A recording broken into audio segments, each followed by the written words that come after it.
Fries still suck though. What? Do you think McDonald's fries suck? Dude, well, not they don't suck in general. I just feel like since I've been a little kid, I haven't got like hot, really good fries like I used to go with my mom, and every time I go to McDonald's, I feel like the fries are mediocre. But I guess when you go kind of in the morning or late at night, it happens, but I don't know. The fries aren't up to my standards at McDonald's anymore.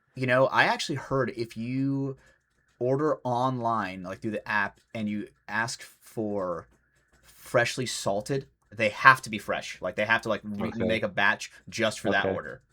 So I don't Yeah, I know if don't use that's true. online apps. Like I use online apps here and there. I don't use them as much, but yeah, I have to like maybe check it out. Like, I'm the kind of guy where like I don't like using Uber Eats. Like me personally, like yeah. my neighbors, bro, they love Uber Eats. I think they love neglecting their children to where uh they just don't cook to where Yeah, they're that's how my brother was for a while. Just literally be gaming. I just hear the front door, and then he'd go down, get food, go right up, and he was ordering for a while. But that's when he got a habit, I think, from being in the military in Georgia. Like they would just fucking chill at the house and just order Uber Eats all the time. But he just not as much. He's been meal prepping, goes to the gym, so him and his lady have been meal prepping and chicken and potatoes and stuff. But for a while, a couple years ago, that fool just, I swear, he had like twice Uber Eats, DoorDash a day. It's like, bro, how much money is that? yeah, bro. Especially when it's like a $6 chicken sandwich will be like $12 plus like tip, right? And Cause like I've obviously, like been doing the Uber Eats and shit like that, like driving, and it's just like the percentages for what you get is all right. So I can't imagine like the price on the back end from like what I'm seeing plus Uber's cut on the top plus what it's the customers taking to get that food. That shit's yes, stupid, bro. Like, crazy to think nah, like about. You know, I don't know. I went and got that food earlier, and it was for like me and the lady, and like it was like two of the chicken sandwiches, like two medium fries, and like a 20-piece nugget was like $32. holy shit, bro! What has this That's what world I turned said. into, bro? When she Oh my really like god. when she really wants some shit, like she's like has more money saved up and it's done pretty well and doesn't spend this, so she'll just be like, so it's like she's like, I want this, like I don't care, I'll give you money. So she's like, give me some White Claws, give me some McDonald's, blah blah. And I went there and I was like, people is like try to tell me that like cooking at home is like more expensive, but I was like, I've been doing No it. If way. you know how to do it right, you can do.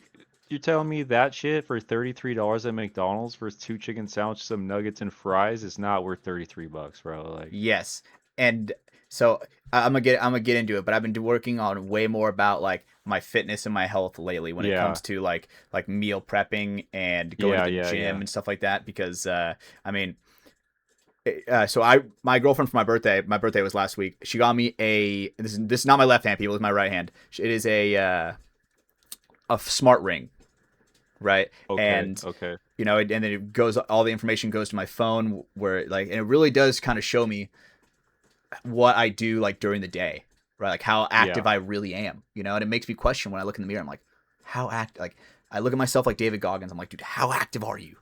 You know? Yeah, I know I'm definitely not. I've finally started going to the gym with my brother here and there, but like I just been bad and I just find myself on the computer too much and doing all the footage and all the shit. So like I've been trying to get out to the gym a little bit just to like not like try to like get big or anything, just to like for mental and like I know I could be a little bit stronger. It's like and I'm trying to strengthen up my back because my back is thrashed after filming every weekend. I just don't have the Mm-hmm. best back, but like I don't use a tripod anymore, so I'm just freehanding. So like Yeah. I'm carrying a lot of the weight the whole even more than I used to, but.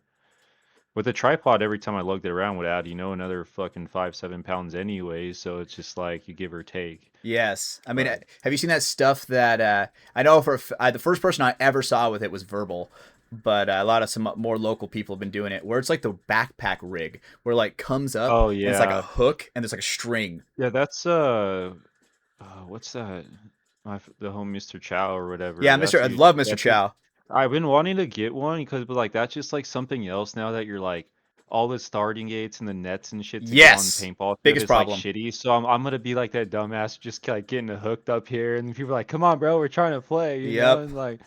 But I know those things are definitely an investment though, depending. I'm sure I can get a cheap, like a more inexpensive one, but I know like those are pretty decent price for Yeah, sure. it's So like that next level step. It's like almost in a way a comparison is like a lens for a camera, right? Like it's yeah, kind of like what you just said, an investment where you're like, okay, this is what I'm gonna be doing for my job. It's gonna make my job easier and possibly higher quality.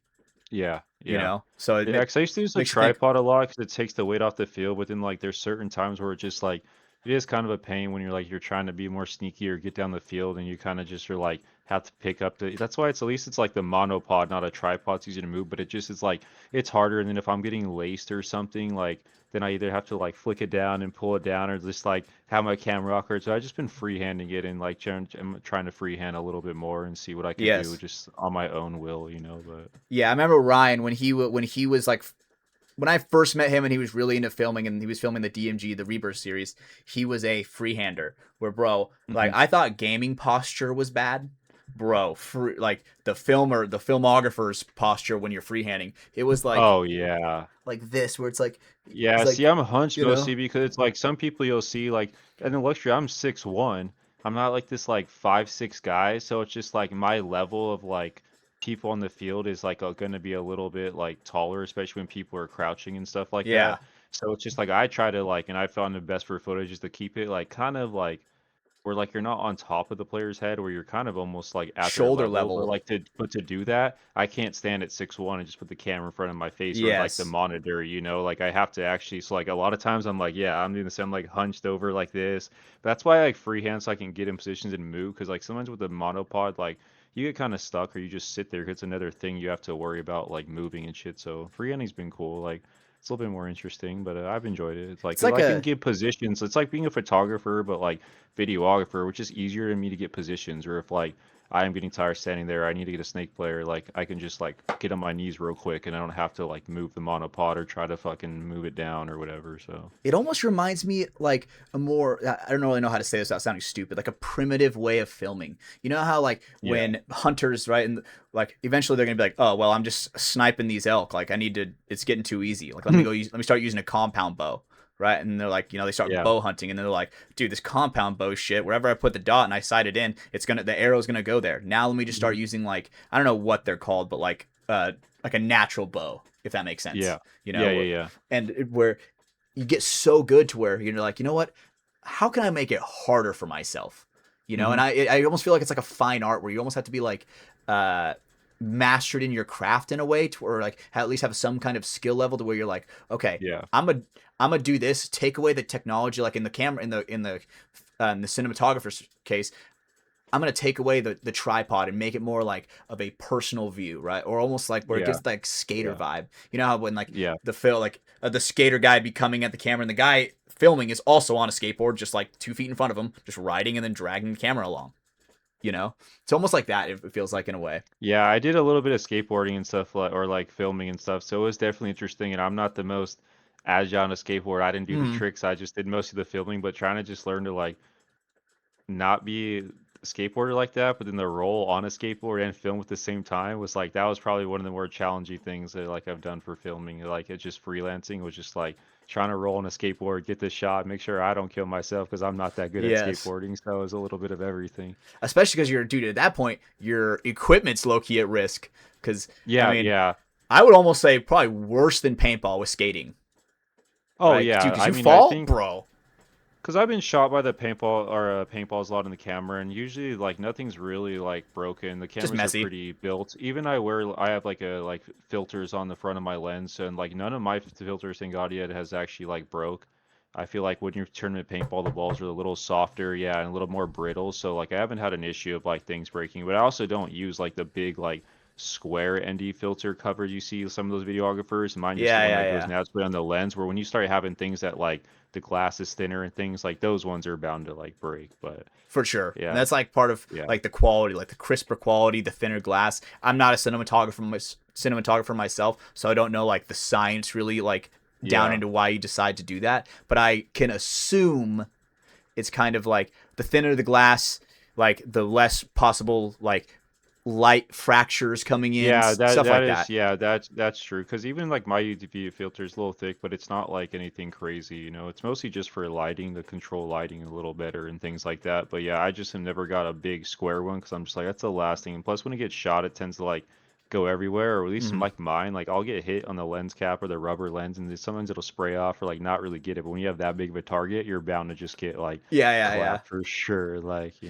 Especially when you're but holding like a school textbook, size yeah, glass. yeah, It's a big target to hit, right? So people are yeah. shooting it like inch tall loaders, and now you're bringing a Hmm. ginormous square right behind the guy that they're shooting at. Hmm. You know. Hmm. So, but Goofy, let me tell you, bro. I we were talking about it like right when you joined the call, dude. I'm upset, bro. We didn't get to see each other at WC, bro. I know, I know. Dude, I was.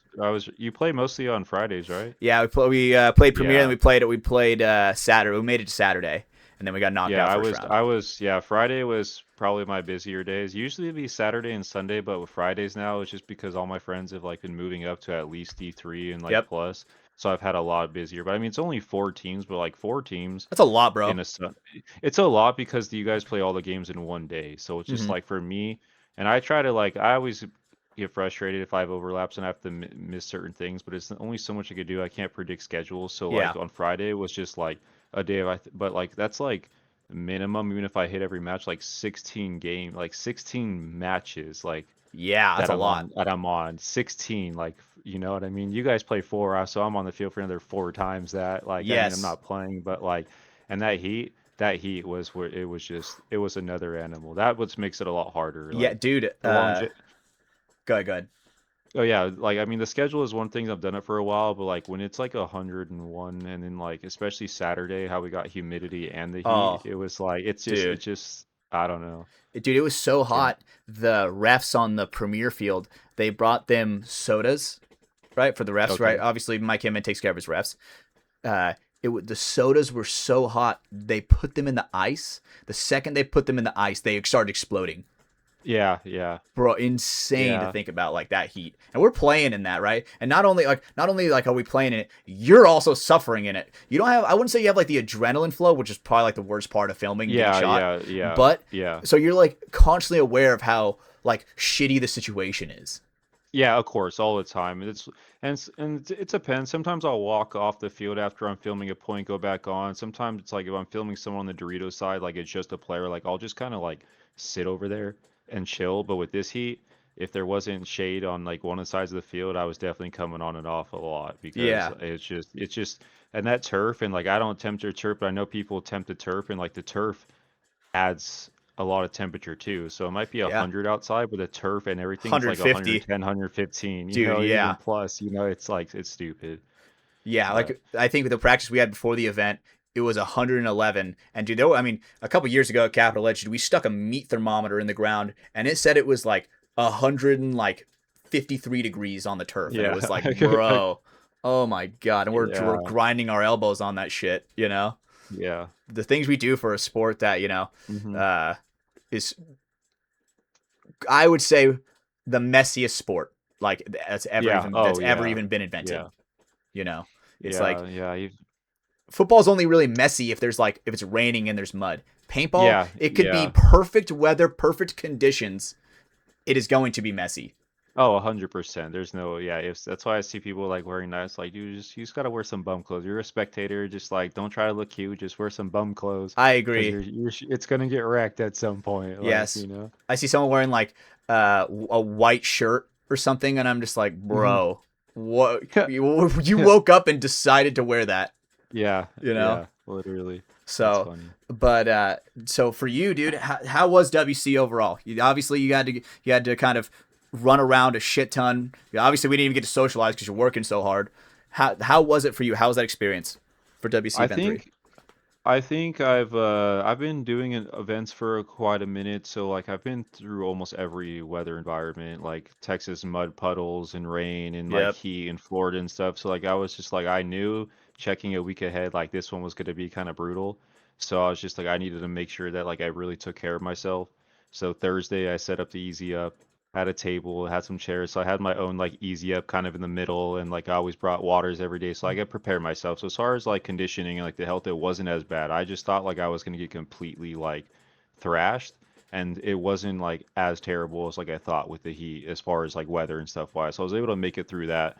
But I mean it was just kind of say it's typical long weekend. Friday was kind of long, and then Saturday had some playoffs and for collision and some of my prelims. And then Sunday was the first time, and I don't know how many tournaments that I was done by 11:30, What? and I was out. Like I had like I think because like obviously once like Premier and D3 playoffs are over Saturday, it's Sunday is just my teams, but both my teams that I was filming like didn't make it. Mm-hmm. So like and like I was filming the honey badgers, and the honey badgers were like on that level where like we were kind of waiting for one of the other matches. So I was like, all right, here we go. Like I gotta wait for another prelim match to finish all the brackets before I can like see Mm. what's happening. So we waited, and like I always want my teams to make the playoffs. It's not so whatever. And then like, but then we watch, and like they just missed out by points. So like I was like, it's 11:30. Oh, I was already prepping that easy up, packed easy up, and fast as hell, Yep. chairs, everything, threw the clothes in my truck, and I said, I'm out. Like, usually Sunday, like every day, it's like a long day, and like, but Sunday, like somehow I got out there 11:30, and usually I'm there till 4 or 5. Shit, dude. So it was kind of nice to like be that heat and like that, and just be like, all right, we're cool. We can leave a little bit and just chill. So it was good. But overall, I think it was a good event. The event I felt like seemed a little more quiet. Like it just seemed like more teams were just focusing on their energy and the heat, and I didn't hear as much just like kind of like the razzing or just like the noise and stuff. I feel like it was kind of more of like just a calm event as far as because I think everyone was just conserving their energy and it was so hot, no one had the energy 100%. to like do the extra Like stuff. But HK is like, oh, everybody come in the tent. Let's do some shit. Hey, yeah, Randy Stanzak's here. Let's sign a jersey. Dude, quiet. yeah, no, it was, yeah, it was, but it was good. I think like the heat and like I was surprised. I thought some people were going to be going down, but to be honest, it seemed like everyone that I noticed managed the weather and stuff pretty good. I know Hmm. people internally are going to get gas, and everyone's going to get tired, but like I think the same event last UPSI, like someone like tanked themselves in the field, ran out of energy and stuff, and they like brought an ambulance last event, and like I remember I that. was expect yeah, I think some kid like I feel looked like his legs were just like kind of gone. He kind of tripped and ended up hitting the ground and tanking himself, and That like, is a hard but feeling, dude. like, but I was expecting more people to actually like be down for the count. But it seemed like everyone that I saw was actually taking it, preparing a little bit better and not letting themselves kind of like get to that point where they're cooked.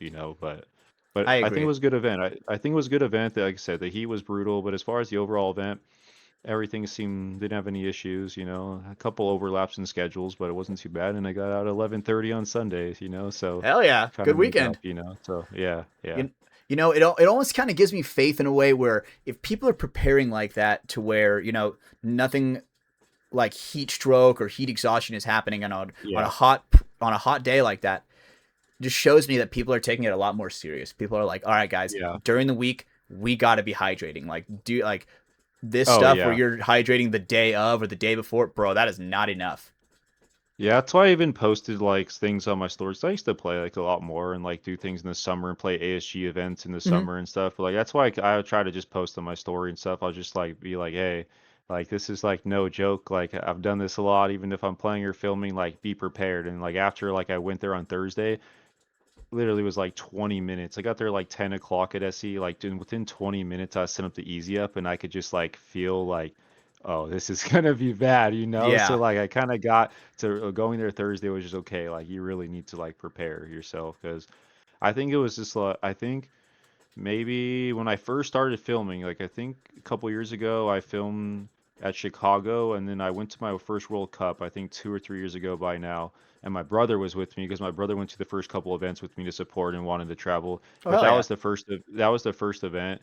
Like it was only my second event, like I used to say professionally filming paintball, but at the end of the day, like that was an event like that one in World Cup where at the end, I think it was maybe like Saturday towards a Sunday, I think I was filming like Femme Fatales, and like it was like we experience obviously heat in California, but we don't get that humidity.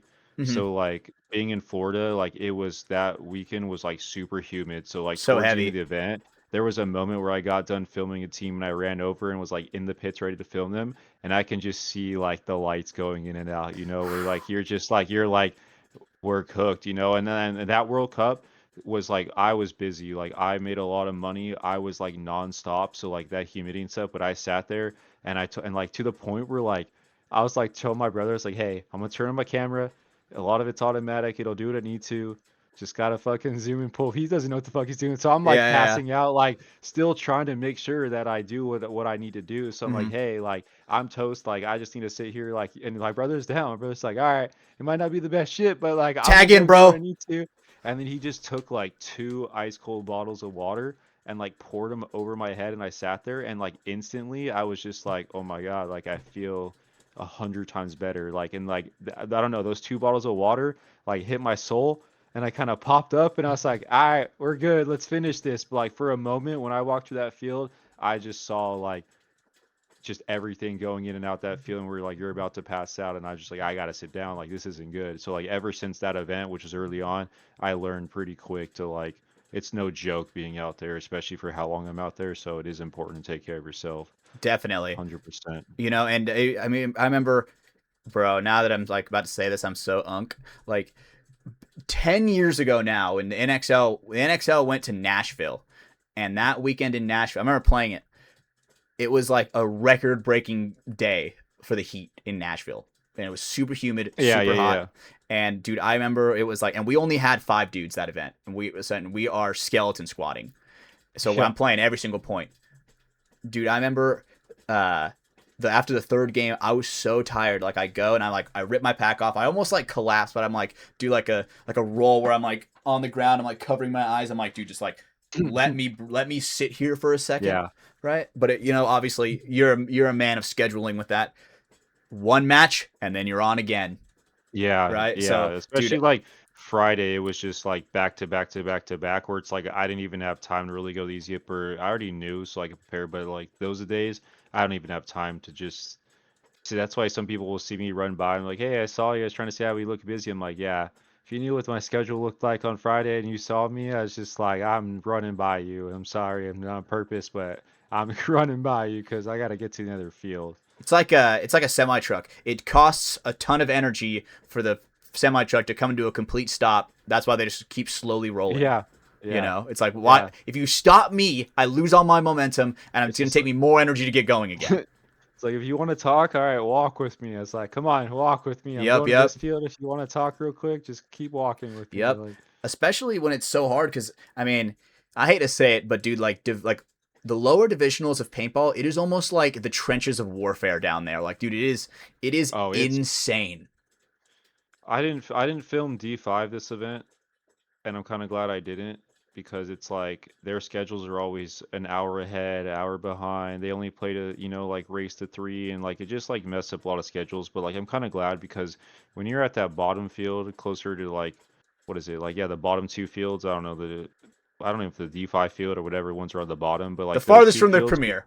yeah, like yeah, when you're on that one and it's like that little walkway where like the yellow like wood, chair benches and shit Yep. are in there, like there's no room for anybody and you get to D5 on Sunday like prime prelim games or even Saturday, dude, you can't like walk and like do anything back there and you could tell and like teams are serious, but like also D5 when there's that many aren't as like locked in, so there's just a bunch of like chaos and a bunch of other teams around, Yes. or like Premier's like locked in, get the fuck away from my pit, and like we're just doing our thing. We're over there, it's just like a bunch of younger kids and organized chaos, and I Yes. like it too, and it's fun to see the game, but like, yeah, it could be kind of hell down there it's a for different sure. it's a different level of etiquette because it's almost like in a way like in premier and semi-pro it's almost like a stepping on toes. If you were to go into the pits like a little bit too early, because obviously there's the two tables which one team gets it and then the team that's like next is going to go get it. Yeah, which is never a perfect system. No, it's never. It's It is never. just unsaid code that every single pit boss knows. And but if you were to step on toes and kind of like, but you say your team's like you're in the hole and you go in there early and you're kind of like lingering, it's almost like disrespectful Yeah, in a way. especially a lot of people that like trickle and look at the scoreboard and like get in the way. It's just like it's Yes. like I get it. It's like but like this event I have to say would have made it a little harder is like a lot of the paintball leagues. The one thing that it kind of sucked and like I hated is that the paintball league's website like for most of the day, I don't know if you guys checked it, like didn't even have half the fields on it. Like they would be up and then at some point like Saturday or Sunday, like the fields that have the live view on them were just down, so it only showed two fields. Like I had no idea what's going on. So like that made it a little hard, but Hmm. if you're like not up and I know you're ready. If your team is like already ready, like waiting to go when the next team is off, like you don't need to walk up to the scoreboard and check it 30 times like in the other team's pit. It's like your whole team's already there. Just stand there when the game's over. You have a couple minutes, or like when they're done to like start preparing. And it's There's just, almost like a just multiplier where it's like, oh, if you check the scoreboard once and there's like, oh, 4 minutes left, it's like, okay, yeah, mathematically, paintball time, bullshit time included, it's that's like about another 20 minutes. 15 minutes. Yeah, You gotta exactly. whatever it Like, is, you gotta amplify it by like 6.7, and then boom, yeah. that's the time that realistically you have. you Yeah, know. because even like Premier in the higher levels, even like I know like a lot of people on JMac on Grind City and JD and stuff. But even like when they're like playing, like especially they're a very intense team and JMac's like intense, which I love. I kind of just like I'll wipe them down or like kind of just nonchalantly because like I know them and I know like You're I'm a not a homie. burden. Like I'll go and like kind of like wipe them down and stuff. But as far as just like talking to like going and hey JD, like haven't seen you for a minute. Like it's like there's a time and a place. You know what I mean? And just like Yep. I feel like that's where the difference in Premier is just more respected. It's more just like, hey, like when these teams are locked in the pit, say your hi, say, hey, what's up, buddy? I haven't seen you, whatever, like when it's over, and like, and just give them respect. Where D5 and D4 sometimes is kind of too many people are just like not even playing or not even have a game for a while and just Smashing Modelos. yeah, exactly. They're just intermingling a little too much and it just, but you learn when you go up, and I That's the think when beauty of people get to the paintball. higher yeah, you learn and you have to learn from somewhere, but people when they get to the higher up, they're like, yeah, this is fun and games, but it's not as much anymore. This is actually like serious business. Like,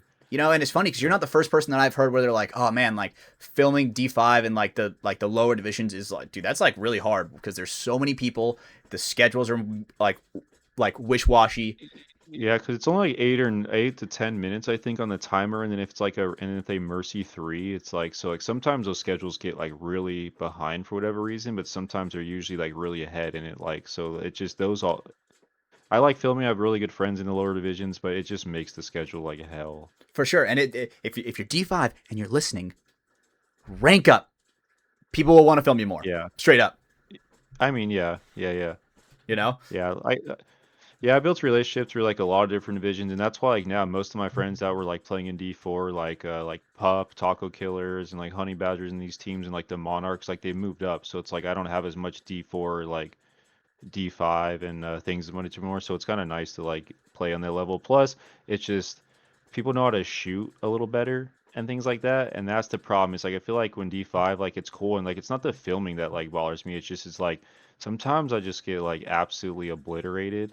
And I know it's part of the game, but to the point where it's just like you didn't have to like there was no reason for you to even be like Randomly shoot over shooting over here. here, and that's why all the refs make a joke. You're like in those visions, it's just like anybody that moves or videographers will tell you anybody that moves, people are shooting Getting at it. those levels, like. Getting it. But I like it. I see a lot of the teams, but you tell the difference in like when you like film those lower levels, you really tell the difference of like what teams, even at that lower level, who are like from a good camp, or maybe have some higher level teams and like they take it more serious. And like there's a reason why some of the teams perform consistently because it's like even at the lowest level, like you still have to like take it serious. And this is paintball and it's a sport. And I feel like as paintball players, what I've noticed is that since we can only practice on the weekends and it is like a good amount of money and stuff like that, like you still need to like take it like serious. I think a lot of people just like want to show up to the field and just play paintball, but like there's like a lot to, that goes into it, even like D5 collision, like those guys aren't just like going to practice willy-nilly, not doing anything constructive, just playing scrimmages, like they're actively like trying to get better at paintball, and that's why they won first place, and like so you see the teams who are like there, and then but it's a learning D5, it's a lot of young kids, get into it. You're still learning how to kind of carry yourself in sports and stuff like that too. But I think paintball is like one of the most like I don't know, like it's weird because I played a lot of sports, played high school sports, I played sports, so it's like it's a school thing is different where like when you're doing that, like you're not like forced, but like if you're on a school team, like it's like, practice in the morning, practice here, like and it's like you can do it throughout the whole week, where like paintball is just only on the weekends. Now So that you're you an have adult, so you have it's to like actively do it. that's what I'm saying. So it's like you kind of like paintball is one of the only sports that I've noticed is like you find those yourselves in those vibes sometimes where like you go up to the field, drink Covendales for practice, or like smoke some weed, or like do whatever, and like then you start like slowly deactivating like your engagement, or it's just like when you're like playing for a school team, it's like you don't have a choice but to like like kind of be there or like don't play on the team. Where I think paintball we do kind of get a little too lenient when we go there sometimes, and I like agree. don't take it as serious. It's like the most like I don't know, like dedication you have to do as an individual, I would say, to like make a complete team. Like I mean that's how all sports are, but paintball is just this like more of this free will sport where it's For just sure. like it's not like a crazy organization. It's not the NFL. You're not trying to strive it to be NFL. Like you're trying to strive it to be like, like play paintball And and you're not getting professional, paid. which is a big deal, but you're not getting paid. So it's like, but it's like to be good, you still gotta like really dedicate yourself and like do the right things. And like I feel like it is that sport where you have to hold yourself really highly accountable, I think, than a lot of other type of organizations to a degree when you're at like a lower level, not as much as when you get higher, but For sure. And like another thing about like school sports, it was interesting. We were like, you're not forced, but in a way, you kind of like are forced. If you want to be on the yeah, team, like you yeah, you yeah, kind of you're not have to like do it. forced like, hey, like I want you to play basketball. I'm forced to play basketball. But if like if you're like, hey, I want to play basketball and you make the team, it's just like if you don't like make that 6 o'clock in the morning practice on Tuesday Right on before the bench. school or the double days, whatever, then like you're either they're not letting you be on the team anymore or you're not playing worth a damn. Where it's like paintball, we've like I feel like the selection especially when you have there's this many teams, it's like the selections of like players and start like kind of getting a little bit like wider and like so it's like you need to like hone those individuals in and be like, hey, like we got to do this, and it's just like we don't have like a million superstars, but if we want to do this, we got to dedicate together and we could be like a paintball fit, and like teams like this who are just like good players, but like they learn how to like be a family and a team and like actually like and they put in the dedication, and stuff like that. So it takes a minute. There's a curve, the younger teams will see when they keep going up, and get a little bit higher up, what the dedication it takes. But Yeah. everyone's got to learn and everyone starts from somewhere, And like I said, some of these kids are like 13, 14 years old playing too. So it's just like they also haven't like as much been in their realm of like, I don't know, a tense level of, I don't know, competition or whatnot, depending if they play outside sports or not, or And whatever. plus, your But body, your mind just isn't like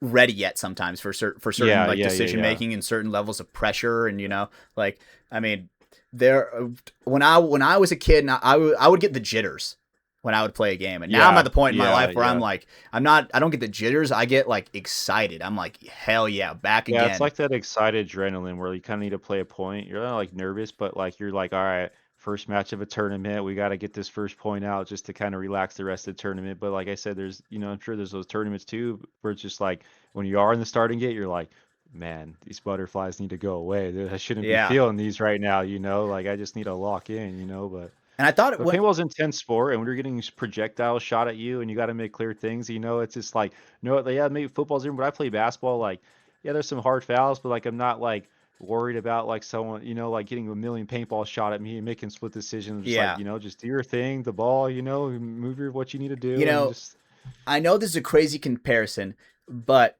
it's almost like obviously paintball in its core is like a replication of war scenario. yeah, Close range yeah, combat, like whatever you yeah, like.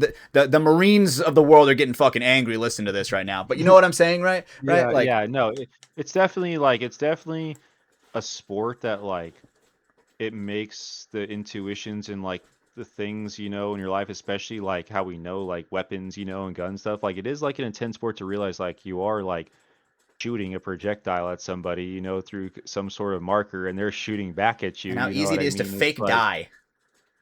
You know yeah, what I'm saying? Like you yeah, get shot. That's not. yeah, You're not actually dead. You're just yeah, out for a moment, right? Like, yeah, but in yeah, reality, like in real war, bro, dude, that like just like a blink of an eye and you're dead. yeah, You yeah, know. So yeah, it's all just so interesting because when it comes to like the adrenaline rush of it all, you know, that kind of like what you said when there's a million paintballs being shot, it's almost yeah, like the fog of war. Some people like when they're yeah, when you've never been exposed to it or you're new at it, dude. People, you can only think of what your body is, how your body's going to react to those scenarios, yeah, right? Until yeah, shit really starts flying, right? And it's even in a bigger jump when it comes to like real life gunfights, yeah, right? of course. Yeah, and I think it like I don't know, for me, I played a lot of sports, but I have to say that paintball is like one of the most adrenaline type of Oh, sports I've ever played in my life. And for like, sure. and even however good or however you plan for a layout and stuff, it's just like when you're behind a bunker and you're trying to decipher where five dudes are, hearing your team yell back at you, trying to do all this stuff, like it's a lot. Where like basketball, like yeah, like it's its own game, but like I play basketball, where it's like at some point, like you can see all the people in like in front of you. You can kind of see like your There's no teammates in the obstacles. lanes, and you're not wearing masks and stuff. So it's like now it's just like how do we beat the defense in our own way? But like in paintball, it's like you're behind a bunker and there's like 300 million paintballs, exaggeration obviously, but just like lighting you up, and you have to like figure out, should I pop out, should not pop out, did I yell at my teammate, I gotta tell this, Yes. should I be quiet? Like it's just like it's one of the most like on the spot like quick reaction times the sport that I've ever played in my life, Yes, like and you for have to be sure. like, Like okay, have they repositioned to get a better position to shoot me? right? And you have Yeah. to like take that Yeah. into account. And the higher and higher level of Yeah. thinking, it's like the more and more it's like when it starts becoming hopscotch, turning into a word search. You know, Yeah. there's levels to it, and it just gets harder and harder and harder, Yeah, right? because you want to be on the field and not like overthink, but with paintball, it's just like there's so much that goes into that you kind of have to sit for a moment and like think about it a little bit and like it's just as it's going on, like have a mind little story in your mind, but like not letting it like totally distract you from the common Yes. goal, but like there's a lot going on. And as I said, it is still projectile coming at you. I don't care what people say. Paintball still does hurt sometimes. There's not like every time we're used to. There's a couple times where you get a little roasted and you're like, okay, like Yeah, I'm I like, feel that one. God So then the damn, next time you're like, I don't want to get shot 20 times in the back like that again. So, dude. we're gonna figure it out. I remember I was reffing one time, and there was this kid that his dad's a paintballer, right, and he's getting his son into it, right. I'm like, I have my back turned to this kid, right, so I'm kind of like this, watching the opposite side of the field. The kid like tries to dive, and just the good old fashioned, belly flop, right? Yeah. Goes and hits his gun on the ground. It shoots, dude. Spinal taps me like, dude, directly in the center of the spine, dude. Professor X to me right there, and I was like, oh my god, like I was the shivers that like it like shocked Yeah. my whole body. Yeah. Or like when you get, Yeah. I don't know if you Yeah. ever Yeah. been hit in the funny bone, like dude, getting hit in Oh, the yeah. funny bone, Yeah. oh my Yeah. god, that is Yeah. like a next level of like pain. I'll have to say, like, I can take almost though getting shot a bunch of times playing, but getting shot a bunch of times filming is a different thing Way because it's worse. like the adrenaline's not there, and then it's just like I don't know, like I can see in the camera where people are shooting, it might seem extreme, but like I'm not really like when I'm looking through the screen, like I lift my head up and I look at my surroundings and like things, but like when I'm looking at the screen and then you just like always get that one ball like straight in the top of the forehead, I'm looking Oh, down and like that one I've almost been put down a few times where you just like you're not getting heat, no one's shooting at you. It's not like you are on a paintball field like people are shooting at you, so at any moment that like you might get fucked up if you like try to snap shoot or something. When you're just sitting there just like calm as day in your own world and then just that one bink right in the forehead, yup. I mean like oh and I'm just like yeah, ah, So you got to and I try dedicate to not the to shot. talk. I try. I've always tried to do my best. Like no matter how much I get messed up, I try not to talk and like ruin it. Not it won't ruin the clip. My friends aren't gonna be mad if I literally get blasted and I say something for that 2 seconds. But I always like Yeah. try to just like suck it in internally and be like, "We'll worry about this when the point's over." Yep. But there's been a couple times where like, especially on lower fields, where I've got lit and I'm just like, "What What the?" the And then I'm just fuck? like, dude. I remember one time I straight up like I've never done this before, but like I like kind of yelled at a player like mid-match, No and way. it was a lower division, but it was like one of those where like even the refs, it was like one of those where like the dude just like holding an area and like yeah, you gotta hold areas and shit, but like the whole other side of the field was basically like clean. So the guy's just like basically sitting there Shooting on nothing. and like just roasting nothing. At some point, like realize, bro, like there's nobody there in the refs, and like finally, I could just see this dude, and like it was just like blasting, blasting. But at some point, the refs, and I just was like, "Yo, what the?" And I just like, "Stop fucking shooting us!" Like mid match, and I was like, "Oh shit!" I was like, "I shouldn't have said anything." So then I like go into the corner and like after putting like, "Hey refs, I'm sorry. I know that's unprofessional, but like." This kid was just roasting the shit out of us for no reason, and at some point, like I was just like, "Yo, get it together!" Like, so that was the only time. Like, I felt bad, but it was just that time where I think it was towards the end of the weekend, and I was just like, somebody's gonna have to have it because I'm tired of Yep, getting lit yep. up, bro. Especially where it's like a spot So, where, like, okay, as a ref, like I remember, like when I would be as like a snake side ref, and whenever it's like those ones where there's like an inside route to the snake, yeah. Oh and you could yeah. really Yeah. shoot over that shit, dude. The Yeah. ref when you're just standing there, you obviously as a ref, you got to get the best possible angle, Yeah. possibly Yeah. better Yeah. than anybody filming, right? Of course. Because Yeah. you Of got to, course. a hundred you have to percent. respect the integrity of the game as a ref, Yeah, dude. and I let the refs do their thing too. Sometimes refs will like try to be like the ones that I know will try to like work around. I'm like, hey, if like someone moves up, and even if I'm filming, like you need to like get in the best position, especially if it's two body situation where like Stand it's in a more front of me, intense. bro. Like do whatever you do. I can step aside. You're not gonna ruin the clip. Like just do what you need to do. Like the last thing I need is like anyone else or Mike Hinman or like anyone else like or any other league like getting mad at a ref because it's like they're trying to avoid like me. It's just like you're getting paid to film the tournament. I'm getting paid by team, so it's like my problem or my issue how to like work around you, like not you work around me, Yeah, I and mean, like so I try. imagine it's so bad to where it's like you're like, hey ref, move. Yeah. you film the guy getting shot and the ref doesn't even see it. That's like Yeah. worst Yeah. case Yeah. Yeah. Yeah. scenario, you Yeah. know. And I've seen that Yeah. shit happen, right? Like Yeah. I mean, I've seen somewhere like just by the angle of me standing on the sidelines, right? A guy will get hit, the ref will not see it. He'll slide in the snake, crawl all the way down, then the hit's gone because obviously, you know, paintball, yeah, that's a thing, Yeah. right? But it's like just because I am a tenth of a degree to the left of this referee, I can see the hit and he can't. Yeah. Yeah.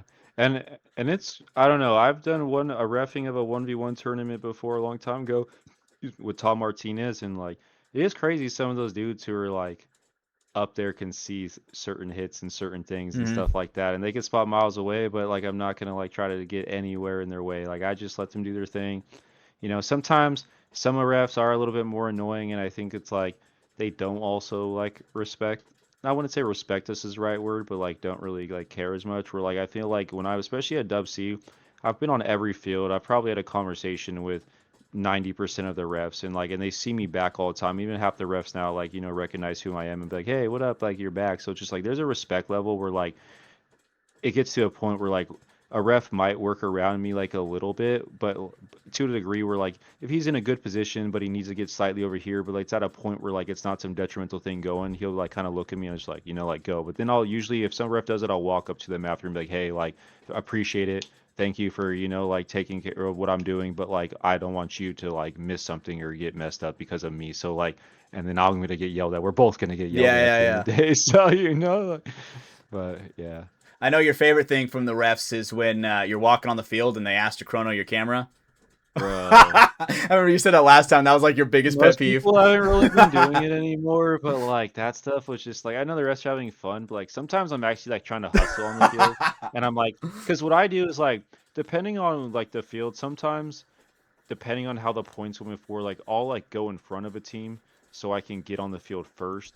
But then other times if there's like a lot of crowding and teams are going in and out and stuff, like I'll like try to like let the team that I'm filming exit and let most of the players that are coming off the field on that side exit before I go. But then like sometimes then it'll be like, well, that 30 seconds is 15 seconds now, so like I don't have time for jokes and shit. I just gotta, run out to the field and stuff. So it's always those moments when I'm like stressed or like I have overlaps and I'm trying to just do all this shit and be like, I was just like, bro, I just want to be like, get out of here, dude. I don't have time for this right now. Like, It's like I don't know. It was just they're fun. like, hey, like, oh, now's not the time. You're like, hey, no, and they call you back and they're like, no, chrono that shit. You Yeah, know, I know. way Like, too I'm hot, not buddy. gonna Oh man, yeah. No, it's fun inside jokes. It's just sometimes it's like those pet. It's a pet peeve because it's like it just seems like it's like at the non-joking moments when like I don't like my brain isn't even there to like soak in the joke and I'm not being mean or like trying to just walk by them. Like I just like my brain capacity right now just has no time for just like these jokes. It's like Especially when I'm it's just like like almost overused in a way where it's like yeah, yeah, it yeah, happens so often. And I'm like, bro, yeah. you know. Now a lot of people don't do it as much, but yeah, it's fun. They heard you from last time. They're like, oh man, that goofy Yeah, they guy. must have Do heard me. not They chrono watched the his camera, podcast. bro. And Do not chrono yeah, his camera. yeah. Fuck. But okay. But the last time you were on, I remember we had you on before you really kind of started the whole Modelo Bros thing. Yeah, yeah, yeah, yeah, yeah. Yeah, tell Yeah. me a little bit about that. How have your adventures been with that? We've been doing pretty well. We're trying to get on more of like the schedule to really just like make it cohesive. Mm-hmm. So we started doing a little bit of filming and stuff, and it's been fun. And I'm trying to do is utilize different cameras, and it's going to take a little bit longer to probably like try to edit the videos. And I've been doing a lot of like research like on YouTube and like s- not as much storytelling, but like kind of the way to like get the algorithms and like make things interesting and not just be like it's just a standard like talk in front of the blog and stuff like that. Mm-hmm. But my friend Kevin's been one of my friends for like a long time, and it seems like the choice of beer that we drink because I usually go and barbecue like once a week, sometimes twice a week at his house, and usually we're just barbecuing, drinking Modelo's. Those So pictures are like we're sick, just dude. like That chicken looked good, bro. yeah, and I was just like, so let's just like kind of do something like that. But it's like I don't know. I keep been trying to do it for a while, but I feel like there's just like it is a lot to like really go out and like create videos and edit videos, and it does take a lot of time. And like I've done this through paintball, so like I see like the ebbs and flows and the algorithms, and I know like how much time it does, dedicate to like actually even get to the point where you can monetize like your YouTube channel and stuff. Mm-hmm. So it's just like I understand a lot of that, which like makes me like apt to kind of just like want to do different things. But I feel like paintball is cool, but I feel like there is like a level of like where like I want to express creativity and like freedom in like things that's like not just catered to like paintball, and like try to get something to like more of the outside audience, that like might not be so like not into like the niche. So it's like basically just like two of us that just we're trying to link up and like do consistent videos, and kind of just is like basically it's like almost just like kind of how our friendship would be, just like barbecuing and stuff and like doing Mm-hmm. things, just kind of just doing that in like in a wholesome way, but like making decent videos. And he has a really good like motorcycle that he got recently. So we've been trying to shoot some like motorcycle content and some B-roll, because I want to like get out to a little bit more of like cars and like vehicles and stuff. Mm-hmm. And I'm just trying to like make my portfolio like more vast, so like Mm-hmm. try to get some jobs in the film industry and things like that. So it's like a good time to kind of like have some fun with the homie, and like just do the kind of the same stuff we'd be doing kind of normally, but like kind of also use it as an artistic freedom to like expand my portfolio. So like when I go to some of these jobs, and like I'm not just showing them like paintball clips, and Yeah. like like I needed like more, because in the honestly in the outside world, like unless I get like a job through an actual paintball company, like maybe a sports company and stuff would like to see like know that I'm on the fly, I can freelance, I can do like stuff on the fly at the field. I've already filmed sports, but when it comes to like more like studio and like products and like things like that, and like those type of filming jobs or whatever it might be, like the paintball and like the athletic stuff, and like this filming isn't translating as well to like what their vision of like Mm-hmm. maybe, you know what I mean, where someone that's like not doing paintball and sports but's more into like the product photography, even more the studio and stuff, are gonna like be looked at for that specific job, a little bit Yeah. more. And that's just reality, you know what I mean? And like I recognize that. So I'm just like been trying to do this like a channel like this for a while. I know there's a lot into it, but we're gonna get on it a little bit more, and just kind of have this so we can just I just want it to be flow. Like I don't want it to be like where we're like hitting each other up and trying to pull teeth. It's just like, hey, like we Yeah. need to do one video a week. These are the days that we're gonna like focus on potentially editing a video, and then won't take that long. And then barbecue, and then I'll do all the editing. I just need you to help, film me a little bit, and like and just be there, as the homie, and like and just things like that. It's just cohesion, and like I said, doing something like this is like I like to try to do things right, and I feel like that's why sometimes I do have the aspirations, but I don't start certain things, because it's just like I want to like do it right, and then like I try to Yeah. look at what's comparable industry, and it's like I'm not saying you can compare to like big YouTubers. A lot of them started small, and has got there, but like there's so much content out there and so much stuff that just like, and all these people do have like a lot of investment for camera equipment. So it's just like I'm trying to like focus on like using what I have, but making it impactful and not looking at it like that, and just kind of just going for it. But it's just a lot, but I just need it's like one of those things where you just kind of, to be honest, what I've been trying to do recently and go to the gym a little more is just kind of just like wake up in the morning and just be like, we can do this, and like and that's all it is. I think that's been one of the harder things in certain things, and when I get in little ruts, creative ruts or like whatever, just like one of those things where just like the battle, but instead of just waking up and being like, let's go day by day and start taking on the battle, you kind of run away from the battle, Mm-hmm. or it's just like I don't want to do that anymore, and I just want to just like kind of go for it, and I want, and I've done kind of some vlogging with one of my friends that I've known for a long time.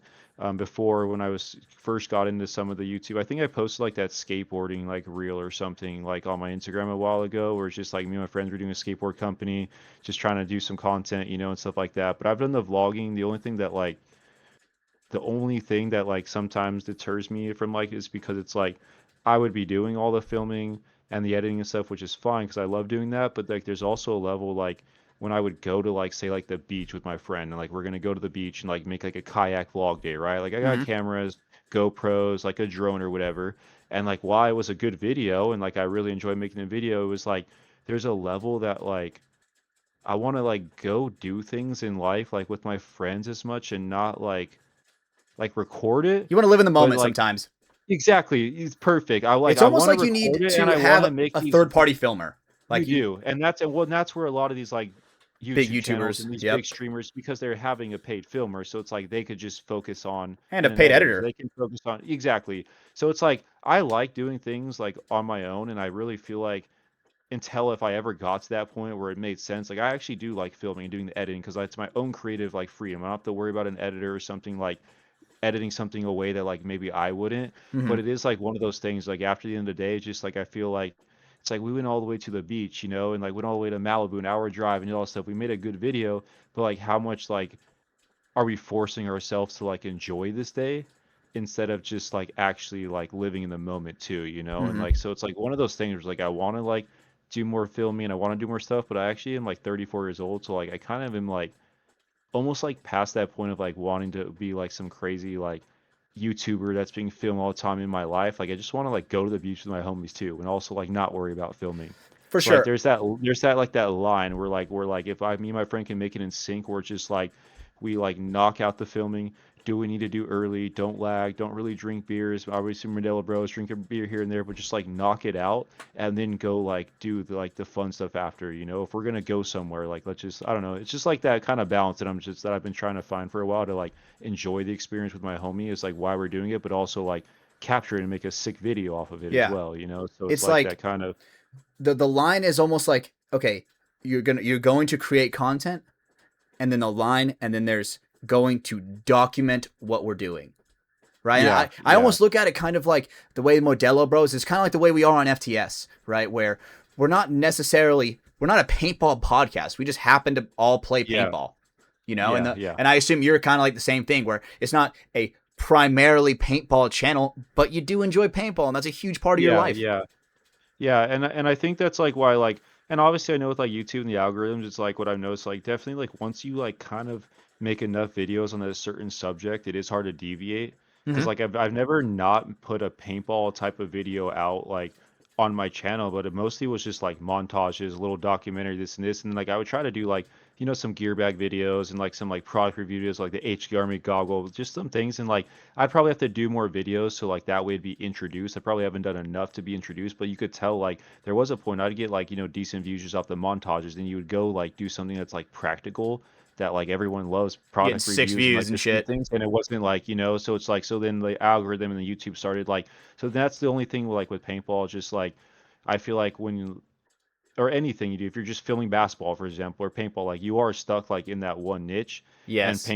And paintball is we all know like one of the smallest sports niche out of generally than out of the major Yes. sports, so like there's a level where like there's growth and it's like fun, but then you kind of just get locked in of like focusing on like too much. So like I want to like have like my paintball stuff and like just focus on that and do it right and get back on it like even more, and then have an outlet where like a separate outlet where I can have my creative freedom without like blending both of them together too much. Like Yes. I've been trying to like, I've done the vlogs where I go to NXL and I like, do a vlog with like video clips, and things, and like those videos did well, but like it's just paintball. Like Mm-hmm. like so it's like I want to do that specifically for the paintball community and keep the paintball like my goofy by nature, like branding on Instagram and stuff, like keep that for like the paintball and like not lose the algorithm, not try to do some crazy deviation, but like have something else that like can hopefully get another fan base. And at the end of the day, me and my friend are still gonna do some paintballing shit on that channel.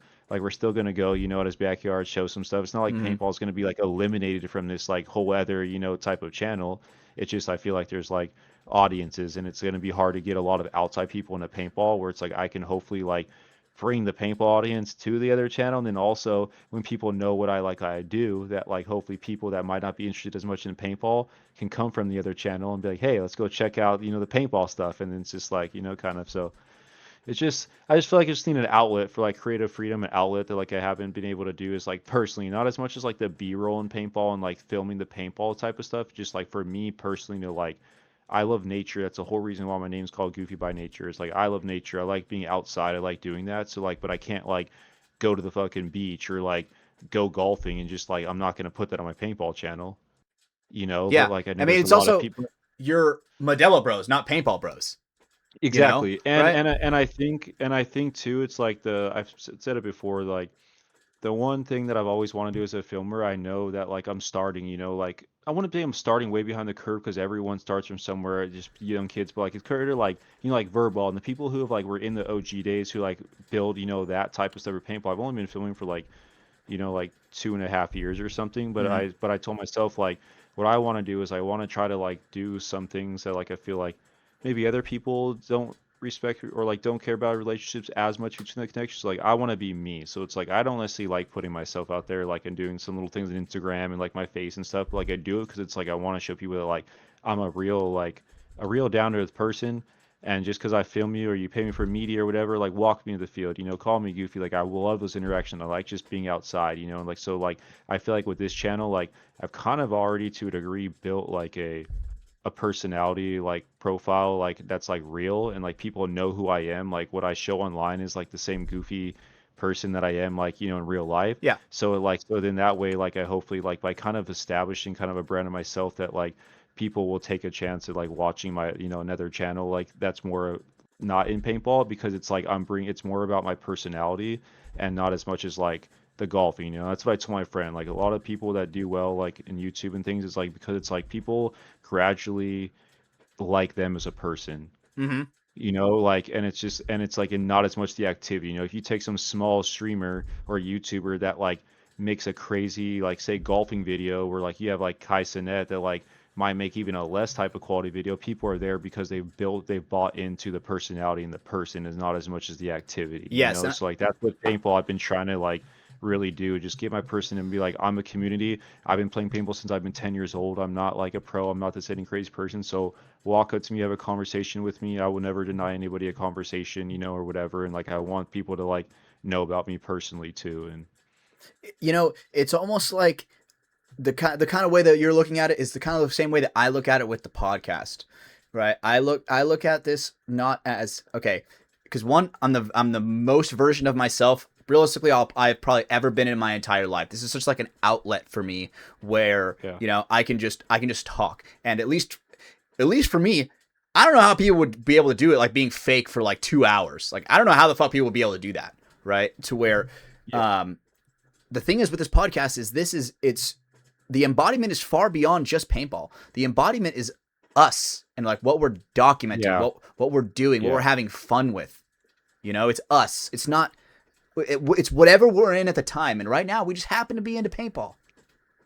And I think as a whole, like, there's always in every sport or every community there's gonna be, a couple bad apples here and there and stuff. But like as a whole, like I think what makes paintball so great is that like I said, it's not like you're like forced to go play high school sports, whatever, but like you're like that's like just the environment. You're at school all the time, whatever. Where like I feel like paintball, especially, it just has a lot more walks of life to a degree as like a whole.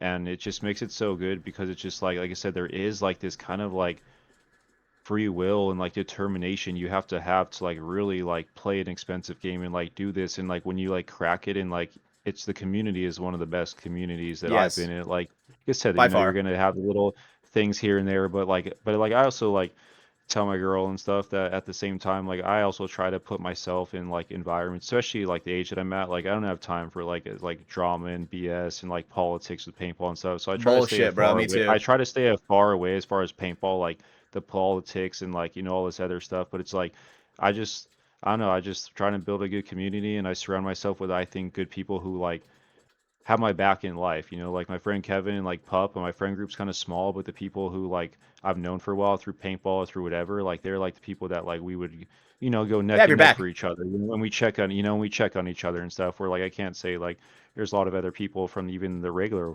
the regular world, that's like, that were like some of the best people in my life I've met through paintball, and I make sure I surround myself, with solid people to a degree, so like I'm not like tempted or I don't get in those like situations, and things like that. So, Yes, but it's an amazing community. the comparison you made with high school sports and everything like that, I would say the common denominator there is being a student. You're forced to be a Yeah, student, right? And at that point, it's yeah, like a lot of people, when you're young, everybody's like, oh, dude, I want to be in the NFL. Like I want to be, I want to yeah, be, yeah, I want to be an MLB pitcher, stuff like that. And that's one of the reasons why they go for sports. When the game of paintball, everybody's already living their life. And for the most part, everybody that's yeah, playing paintball is an adult over 18 years of age yeah, for the most part, having their own shit, having their own bills, having their own stress levels. But the common denominator in paintball is everybody wants to be there. And if yeah. they Because don't, dude, those guys get fucking weeded out quick, dude. because Bubble I blowing think like babies. I think unless you're like playing, not really on a team, playing once a week here and there, or a couple once a month, it's cool. But like if you're like someone who's like dedicated or on a team or even not on a team and just like I know a lot of the scenario guys I play with that are my good friends that are some young kids like they used to like go to SC like not as much because they're getting jobs and stuff but they were like at SC playing rec ball like every Saturday and Sunday for like 2 years, you know, Mm-hmm. 3 years straight like and it's just but it's like it's just if you're gonna like dedicate yourself, especially in paintball, then like you do have some like of that will where it's like you're either gonna go out and do it or just like not do it, you know? And like if you're there, you might as well embrace the opportunity because it's like obviously, you know, it's tough enough for like any sport, but like to you know to get up for on a Saturday at 7 in the morning, go and you're going to a SC village, it's just dirt, you know, and still a little lingering cow smell and just like you know you're not going for a glamorous type of day. You're not Yep. inside, you know, on a basketball court or something It's like not you're out in like luxurious. it's not, you know, and that's why it's like funny. Like I make like decent money filming and stuff, but like when I'm out there, especially a long time, it's just like that's like the one thing that like ever before every event,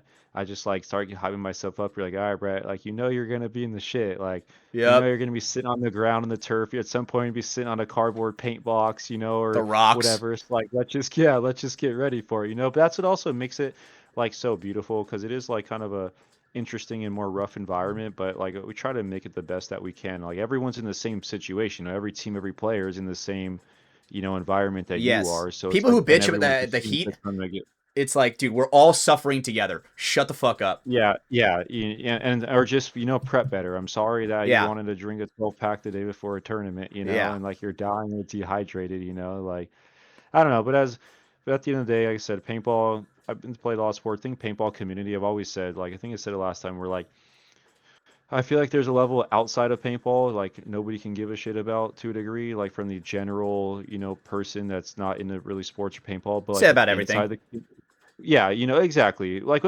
gaming, whatever, you know, if you're not into 100%. streaming gaming adults, it's like, so yeah, but it's like what when you're in it, it's like one of the best like environments and one of the best feelings, you know, and like and just all the people that I met, you know, I never try to walk around at all like I'm just like king shit anybody, you know, whatever, but it is nice like that I show like the dedication and time that I have put into filming over the few years and learning stuff because like people just don't even say my name anymore. They just walk up and say Goofy, Mm-hmm. but like it's like I've like done enough to like infiltrate the community enough to like be like kind of like people recognize the hard work, you know, and it's not just like they're recognizing me or saying something because it's like they're like I'm some celebrity. It's like they just respect, you know, and like the time and the effort that I put, you know, and made them look good, whatever, and like film. So like it's just cool that like I can kind of naturally keep to myself at events, do what I need to do, mingle, whatever. But then like the next event, it's just like, hey, I saw that clip or whatever, like this, and like they say my name Goofy. So it's like I've built this a pretty decent relationship with a lot of people in the community, which is very, very good. So It's very, very rare. Because the thing is, you know, I'm gonna say I said this quote over this past WC weekend that dude Caden like fell in love with it. Uh, Brotherhood is formed through salt.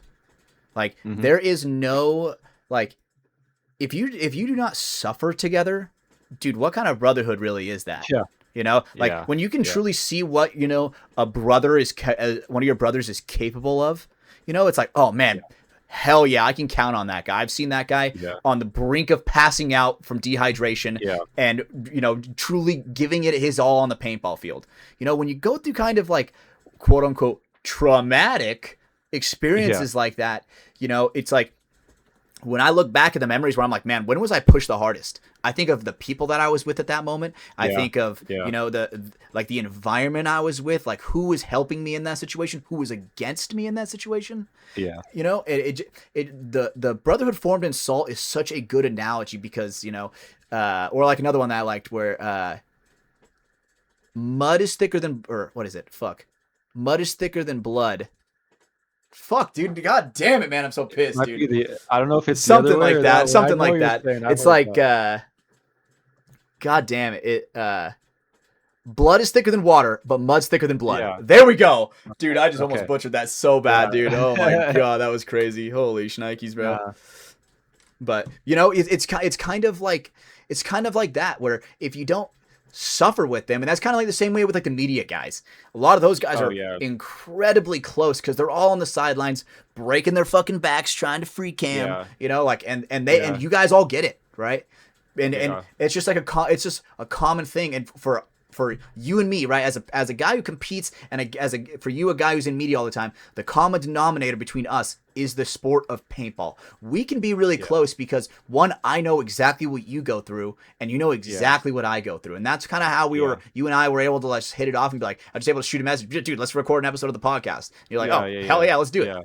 right? Yeah, because I'm just for anybody that's just trying to proactively, just like make awareness and bring the, the good people and community members and things and just tell their story and stuff, it's definitely, definitely amazing. And I'd say that like the media, like just like paintball has, like the media has like our own, to a degree, naturally like our own kind of like own vibes, and our own relationships, and things just on like the media. And I met a lot of good media people that got my back, got their back, and things like that. So like I built like a pretty good community within the paintball just of like, media people. And like I know some higher, pro media people and Paul from Violence and all these people that like have helped me like just on camera settings or whatever I needed to or like questions. So it's just like it's been nice to like also allow some of those guys that have been in the industry for a while to kind of like give me an open door, especially when I first started. Because when I first started and I got my first pro pass, like I had so many questions like when I walk on the field, like where should I stand? Like what's the Mm-hmm. proper etiquette? And like those guys, just like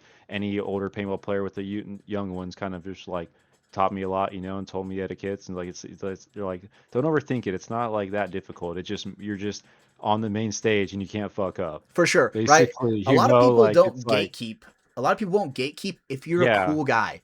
If you're a yeah, cool guy and you're interested in like what you just said, like the etiquette, right? If you don't know it and you're just kind of like asking about it, and people get pissed off at you, one, they're an asshole, but it's yeah, like, yeah, but then they're like, oh, this guy's trying. Let me throw this guy yeah. a bone, and then eventually the Yeah, bone becomes a whole meal. You know?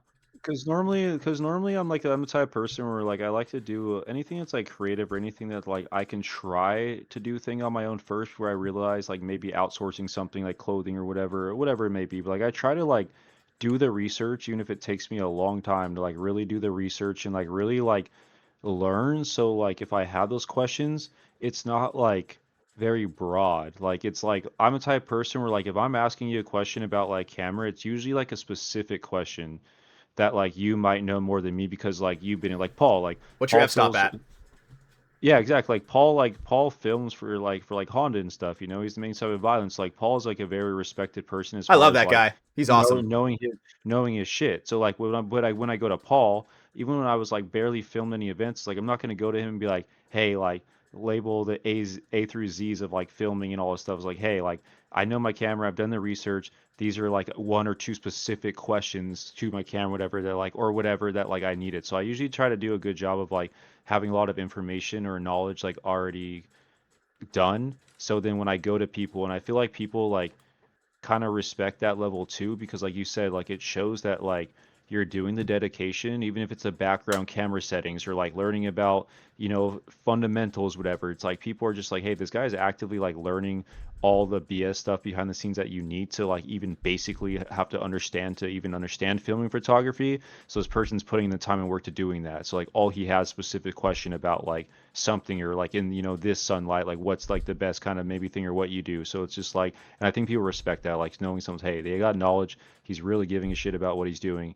He just needs a little bit extra advice on some of the like the things that like maybe I've experienced by doing this more, and like so that's all it is. For sure. And I think the age of the quote unquote small creator, like, dude, the time is nigh. Like, we're in it. Like, dude, look at the box office. A fucking 25-year-old YouTuber just made the movie Obsession.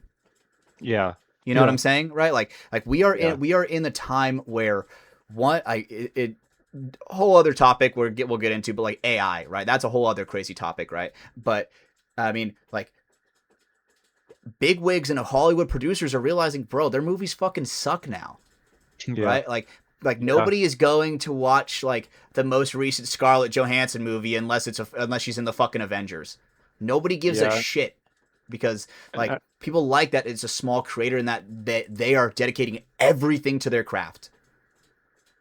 and I think nowadays there is like a level where we almost have like I don't know if it's not like a bad thing, but almost like too much like accessibility to like all these different streaming platforms and like a bunch of stuff. So it's just like the movies, like I don't think it's like people aren't as much like not wanting to like go to the movies and stuff, but there's like so much content to consume out there. Yes, bro, And so and much. especially when the content is way easier to sit in your house and watch. Like I'm not like I think people like going to the movies and stuff, but like there's just so much like there's like my girl, like I don't pay for anything. Like I basically, will like stream sports games, kind of how I need to stream them and stuff. I'm not like a very sitcom person. I don't watch a lot of Netflix, but like I go to her house, it's like every app under the sun. I'm just like, Oh, dude, hell you have yeah. like 12 different video, like like Yeah, streaming services. Like, how do you just like comprehend like all that content? So like it kind of just like I feel like movies was like a really popular because it's like there wasn't much of stuff. So it's like if you wanted to see a good film or like see something accessible, like you go to the movies. Now it's just like, we got all this content, it's a variety, and then you end up going half the time and like watching something for 15 minutes, and our attention spans are so short. We're like, all it's right, like, God, this is on bull. to the This is next app ass. or the next, Yeah. It's like where it's like I heard something the other day about that where it's just like someone made a good point, like kind of on that. It was just like they're like when you like go to a movie, even if it's like not like the best movie or not your cater, like you kind of like appreciate like going to the movie and like someone like really producing a value, and like you appreciate like kind of like with the movie. But when things are like so accessible, it's just like, and you have a million different shows you can watch, people aren't spending the time to like maybe get through the first hour of a movie and like really see if it's like ass or not. It's just like, hey, it's in 10 minutes, you know what I mean? It is what it is. And like, yeah, our attention spans need to be drawn right away. But like if you go to a movie, like once you already buy the ticket and you're there, like you're not most likely walking out unless it's like really like It would have shitty, where it would have to be so like ass for me to walk out. exactly where it's like so like you're gonna force yourself to sit there and watch the movie. But with our accessibility, it's like 5 minutes in, next one. Oh, 10 minutes in, next one. And before you know it, you're like, you know what? I'm just gonna turn all the apps off, and I don't actually want to watch any shows right Right? now. It's like, I guess I'm just gonna sit here and watch the fucking wall. You know? It's Yeah. like, Oh, and then you know what? There's Instagram Reels that we could just be going through, or TikTok Reels, and you start going to that stuff, and it's just right? like there's just And so much content nowadays, like to it's impossible to consume. consume it all. Like, you would have No, to live yeah, hundreds of thousands of lifetimes to consume every bit of media that's on Netflix right now. And it's all built off of an algorithm. It's like, yeah, okay, there are probably so many movies on Netflix that you would love, but it doesn't show you them because yeah, you have yeah, to scroll through it yeah, or look it up manually. But how would you look it up manually if you don't know what's there? yeah, You know? yeah. Right? Like, there's just so much stuff that we have accessible to us, especially when, I mean, Netflix was like the old, like 10 years ago, Netflix was like the only one. The only thing, and you used Like, to, and Hulu like was the Red brand Box new was in a thing, and 2016. like most of people like probably don't even remember Redbox, but I remember that was Oh, like I one of the loved first Redbox, bro.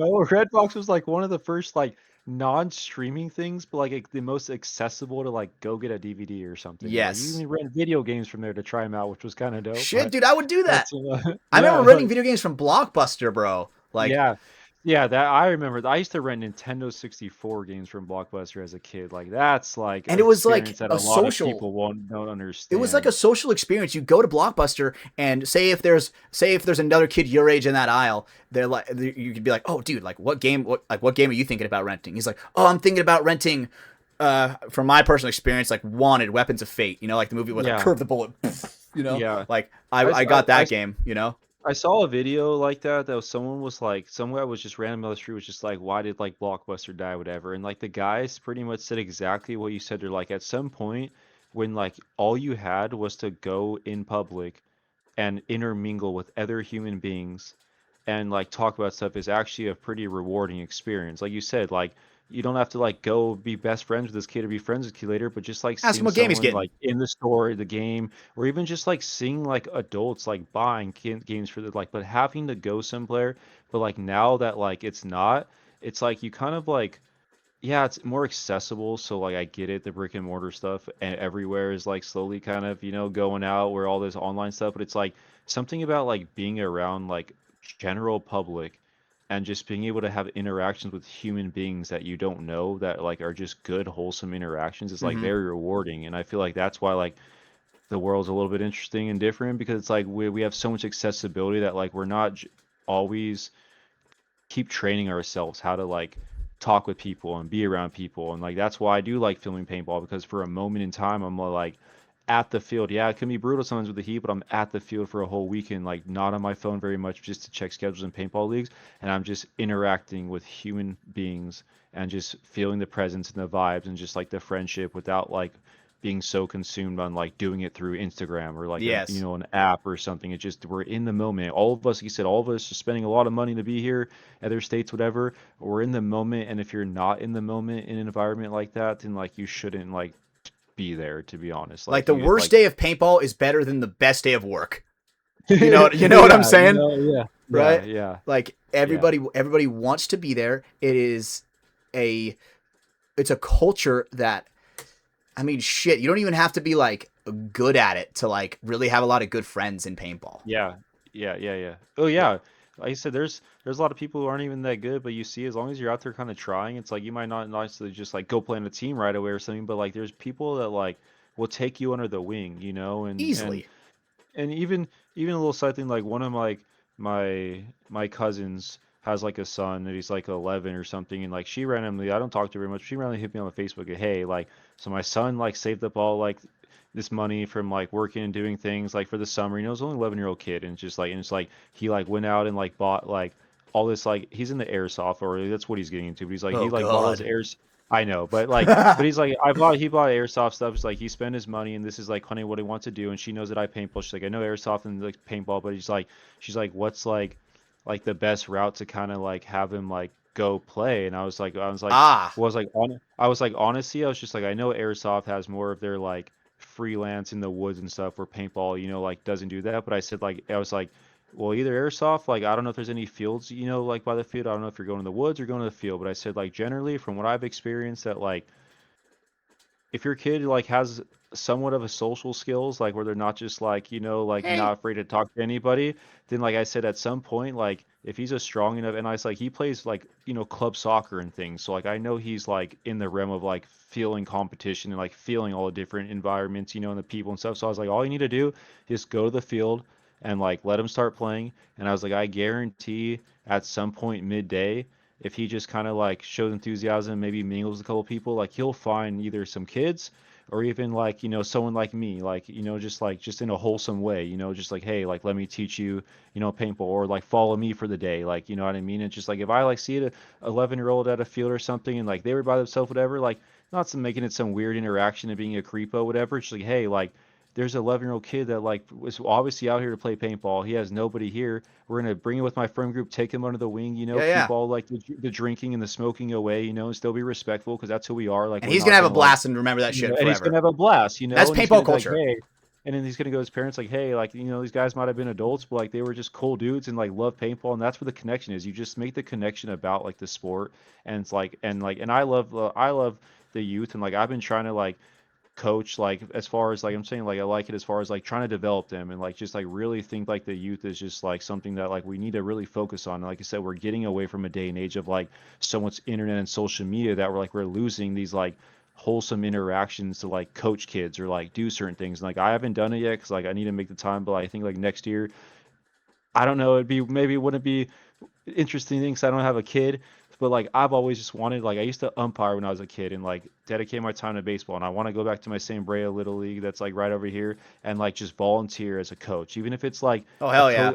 assistant coaching with like a maybe another coach who has a kid. It's like I don't know like how that would work out. It's like hey, I want to coach, but it's like I'm not like a weird dude. I just like Yeah, yeah, yeah. respect the youth and like I'm there for baseball and teaching kids, and that's it at the end of the day. So it's like I want to volunteer my time and like so like with anything, paintball, basketball, whatever, I just want to like dedicate time and volunteer my time to like really like just keep putting that like being outside and like playing For sports and sure. not being so sucked into the culture that we I'd kind look of at are going like That's how I would look at refing. I would look at refing like, okay, this is my chance to give back to the community because I was the kid, that eventually would go out and play like the CEPL, the local tournament, and yeah, yeah, then yeah, like there were other refs around me, and now that I'm looking through their eyes now, yeah, right? And it was funny. I was talking to my girlfriend about it the other day. I was like, man, if a girl loves kids, that's fine, but if a guy says he loves kids, everybody looks at him weird. It's yeah, like, what the yeah, fuck, yeah, yeah, you yeah. know? It's like That's why I said like I love the youth, but it's just like it's just more of like the term where just like I just love like the wholesome and like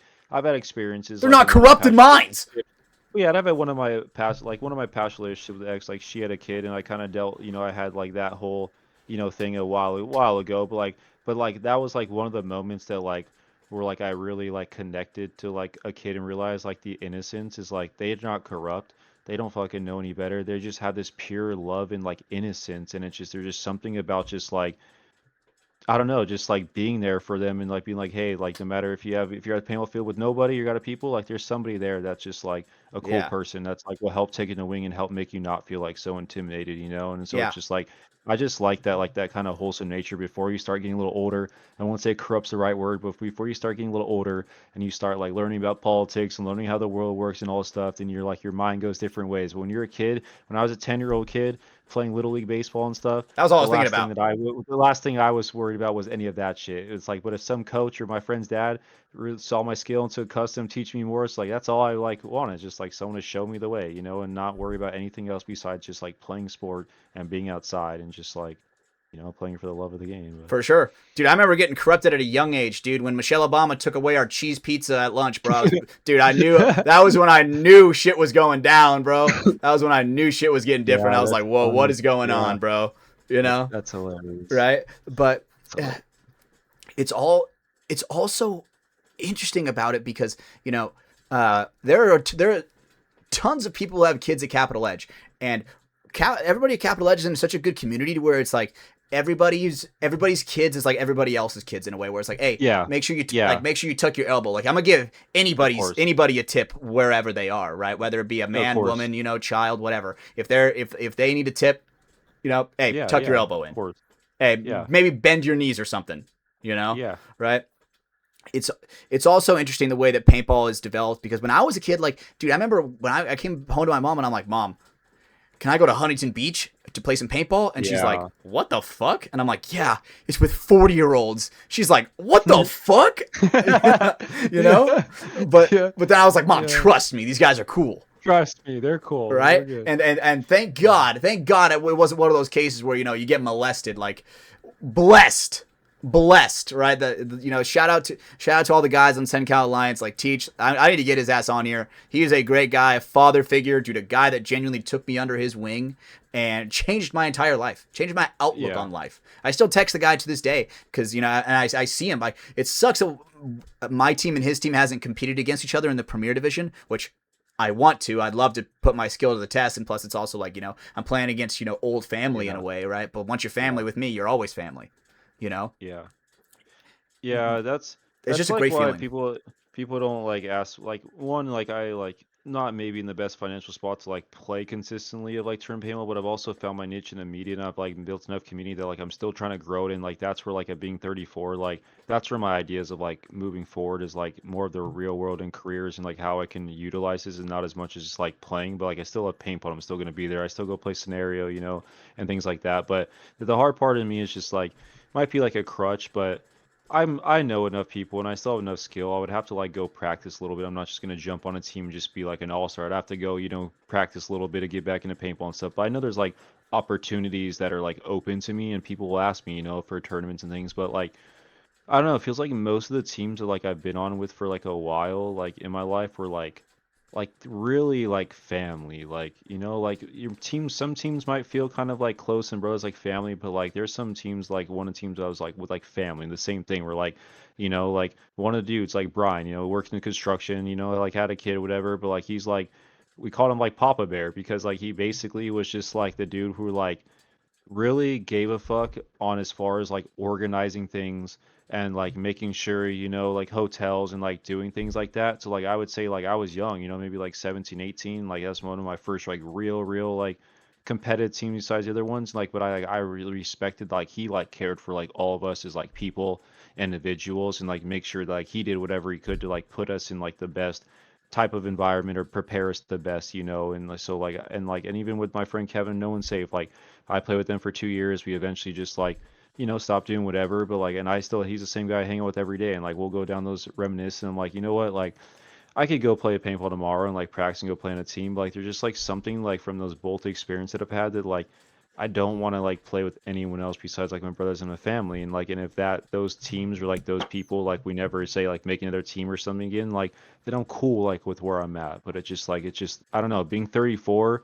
and like you know only being ranked like D4 whatever like yeah I could play go higher levels but like I think like my what I've been doing in media like it's more important to just like share the stories and like focus on like continuing making, like the money and improving my life and just like focusing and not being so enthralled with paintball where I'm just like too deep where it's like taking me away from my other stuff. So like I'm Yeah. finding that balance, but it's kind of just what it is. It's like hard to play without like your brothers or the people that you really, really trust and call family. Like, because I've made a lot of actual, like, I say my second family from paintball. There's some people who like were just, like not on my brother's level, but like, like they're like They have your back. You trust them. after my brother, they're the person that's just like, yo, like it's it.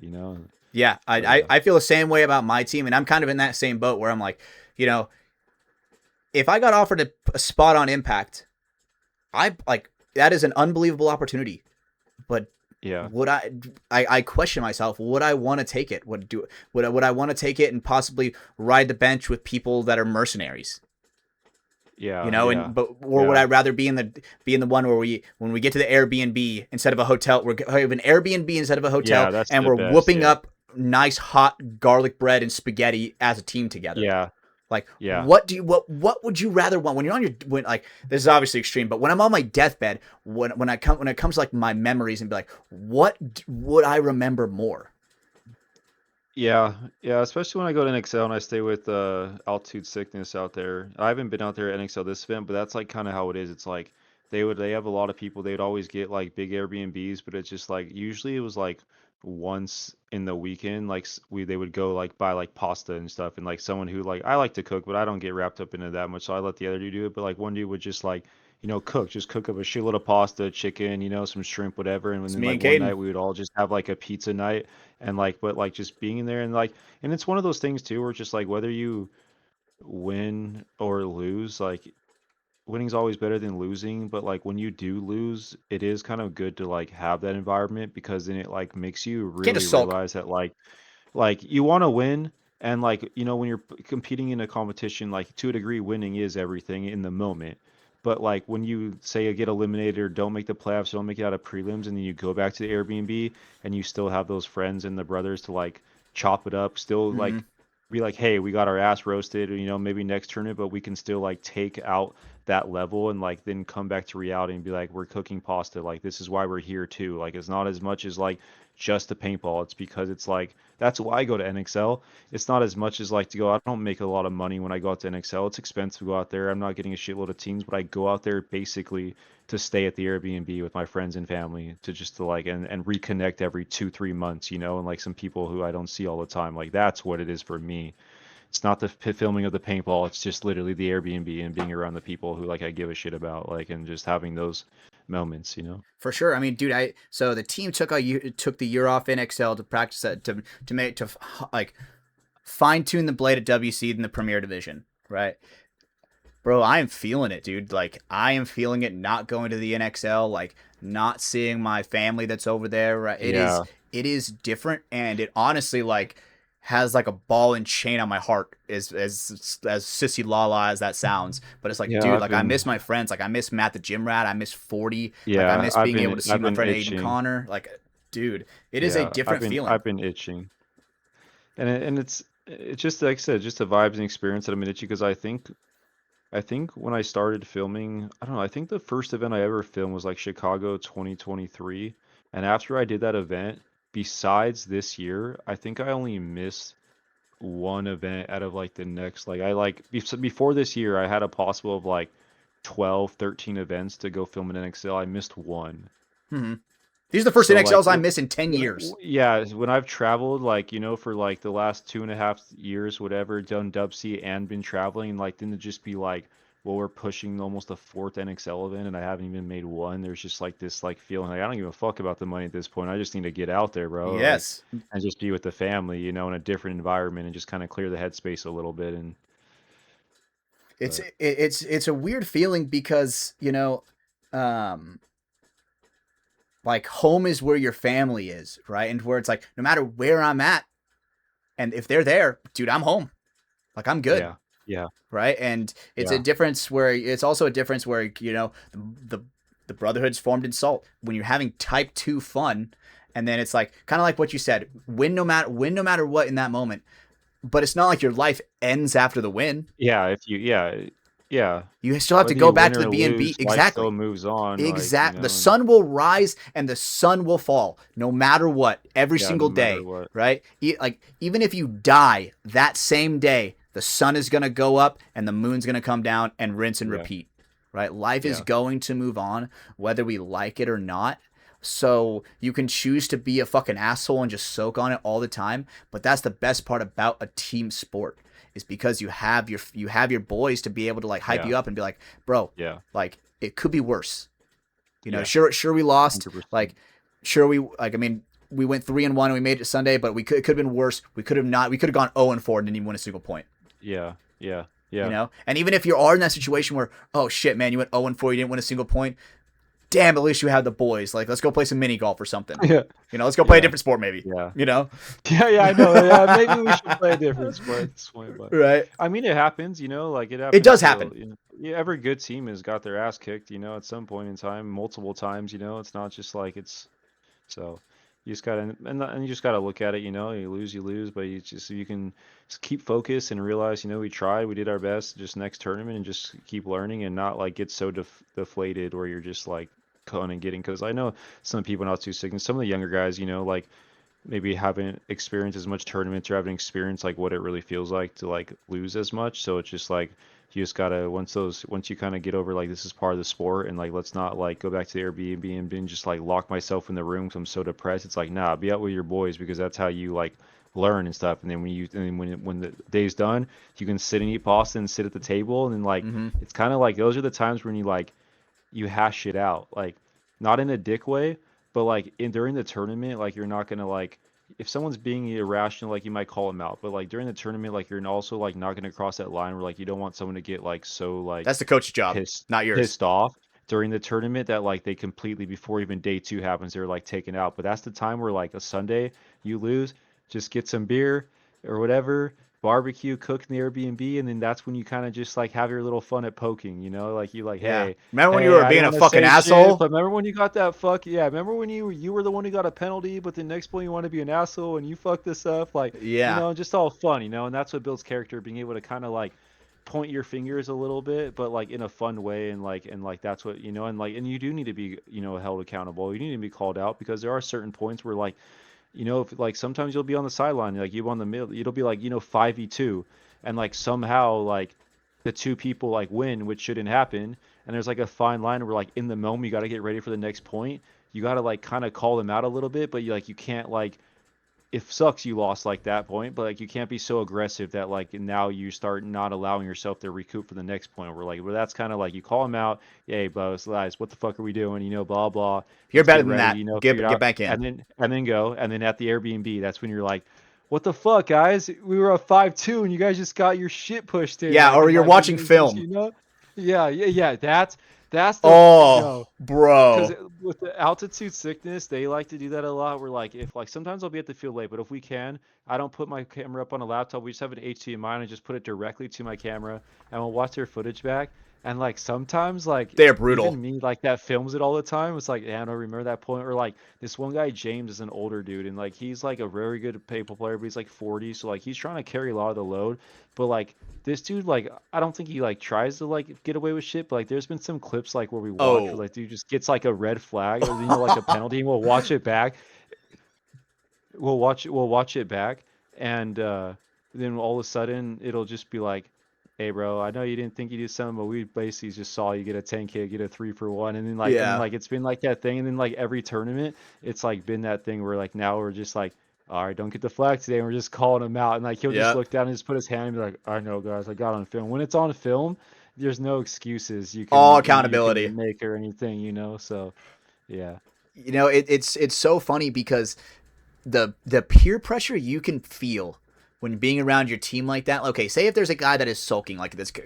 I mean, okay, how do I put this bluntly? Like being a complete little bitch, right? You lost. Now it's like you're going back to the B&B and they're just like kind of going off and doing their thing. Dude, the peer pressure, at least on my team, the peer pressure that we give that guy about like, bro, like you need to be with your brothers. Like stop sulking. We all Yeah. lost. Yeah. It's like complaining about Yeah. the heat. Bro, we get it. Yeah. We're all hot. Shut up. Yeah. Yeah. Right? Yeah. We all Yeah. lost. Come have some spaghetti with us. Let's go play some mini golf. You know?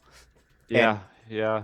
Because I mean, that's kind of like the manly thing to do in a way. Like the masculine thing to do is like, sure, you lost, but dude, like you got to be stoic about it. Be like, okay, let's move on, right? Like, Yeah. or you got to say Yeah. you got to say something stoic like, uh, steel only becomes a sword when it's been burned and beaten. Let's go get some spaghetti. Yeah. You got to say some kind of Yeah. like inspirational quote. You know? Yeah, it's an interesting vibe too, because like sometimes the team gets like they get messed up and then we go back and I'm just like, and then like especially like Sunday, like I usually try to stay, like I usually try to fly back like Monday most inning sales. I won't fly back Sunday because like usually I'm super It's late too at the much, field or dude. whatever. So it's too much. I always fly back Monday even if it's early. But like sometimes it's like Sunday when I'm actually toast and I'm done. I'm just like it's this weird vibe where I'm just like I see people like we're all having a good time. So people are a little sad. But I'm just like fuck, this is kind of weird because like I didn't play and I lost. I feel like I lost a little bit of myself filming Yeah. because I'm fucking gassed. But like You're cheering for I them just too. I'm like shit, like I'm fucking happy as fuck because I'm done filming and I don't gotta do this shit for the weekend. But then like, but I need to be there because they got, it's like so it's like this. Sometimes it's just funny. I'm just like I'm just gonna. But a lot of times the Airbnb is kind of just keep to myself and stuff. But then like when we have those days, it's nice to like make pasta, or go out to eat Yeah. or like do things, And that's why I go to those events. It's more just seeing my friends and bonding in the Airbnbs and stuff, and not as much as like the actual filming part for me. I That's just like that more. it's funny you talk about it because when you're like, oh, I'm kind of happy we're done, but like they're kind of sad we lost. But like, damn guys, we lost. Yeah, It's like yeah. giving this And then ultimate it's side like eye. funny because it's like usually like on like because like they were playing like D3, D2s and stuff. So it's like they would play like Friday, Saturday. So like you could say even if they lost their first team match on Friday, they know they're on the outskirts. It's like they'll just be like, "Hey Brett, like can we see the footage?" And I'm the one like lagging. I'm like, dude, like they'll half the time like they'll be at the Airbnb like hours before I'm even done, at the Mm. field. I'm Ubering back. So I'm just like, bro, like I'm barely getting it back at 6:30 at night. Like the last thing I Take a almost want to do shower. is like load up footage and stuff. So like I'll take my sweet ass time, like shower, get a drink while it's to the point of like, right, let's see the footage. So watch the footage and then come around like Saturday night, Sunday, depending on like what happens. I'll just like go to Mikey. I could just tell Mikey, the main captain, he's just like, he could just tell in his face, like he dedicates a lot, puts a lot of time and money up to like organize all his dudes in two teams and shit. So he has like a lot of responsibility. But like, be like, hey bro, like so I know it didn't go so well, but like, do you guys just want to watch the footage before I put away my camera shit? Because like, I like to like, if I'm gonna fly out Monday, I like to have like all my like my camera stuff like done as soon as I can. There's a lot of breaking down, a lot of cleaning up. So like, once my camera's away, like, I'm not It's not bringing that coming shit out. out. Like I'm done. And but you could tell he would be just like, I think we're good for the day on the footage. You could just send it to me when you get back home. And I'm like, all Yeah. right, camera's backed up, bro. Thanks, bro. Like so it's funny. Get to Thanks. kick your Like. feet up, relax, shoot the Sorry shit. you guys lost, but now I get to relax and eat some food and drink Yeah, a beer, but like it sure sucks that you guys I lost. know. It sure sucks that you guys lost and I'm done early and I can drink this beer right now, Like, Damn, fuck. dude. If only, If right? only. But Uh, okay, one thing that I wanted to ask you about is so for mm. you, some people have struggled when it comes to capturing that moment when the action's going. How are you able are you able to like read the scenario? Like how are you able to what are some dead signs that you're like, "Oh, something's about to happen." I think I think just being around paintball for a long time is like and having the IQ and things of just like how things happen has kind of given me like a better understanding of like what to do. And I think when I used to use my monitor a little bit more, so like my monitor was a little easier to like pick my head up and stuff. But a lot of times it's like if I'm filming a player, then I'm kind of like focused on that player. But then like sometimes like if like they're back and they're snake players there, I'll still like get the action and whatever. But I basically like try to do my best like anticipate or like as a lot of the teams and players I've filmed, like I know like who they are, I know how they play.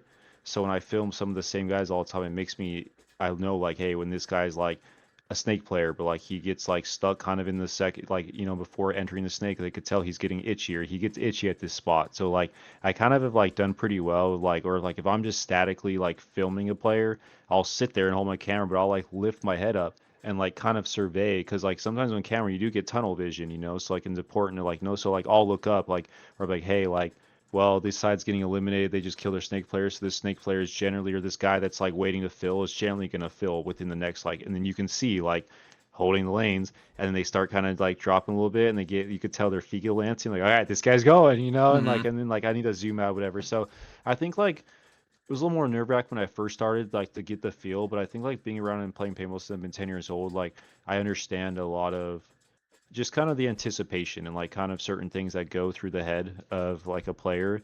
So I've done pretty well about like anticipating and not missing too much stuff or I don't know. I think it's just like one of those things where I'm so used to it, and I like with my paintball IQ plus just like the years of filming that like everything's just kind of natural. So like I naturally will just feel that moment where like, hey, I've realized I'm getting a little tunnel vision. I need to like see what's going on in the field or like things like that. So it's been coming more naturally to me for sure.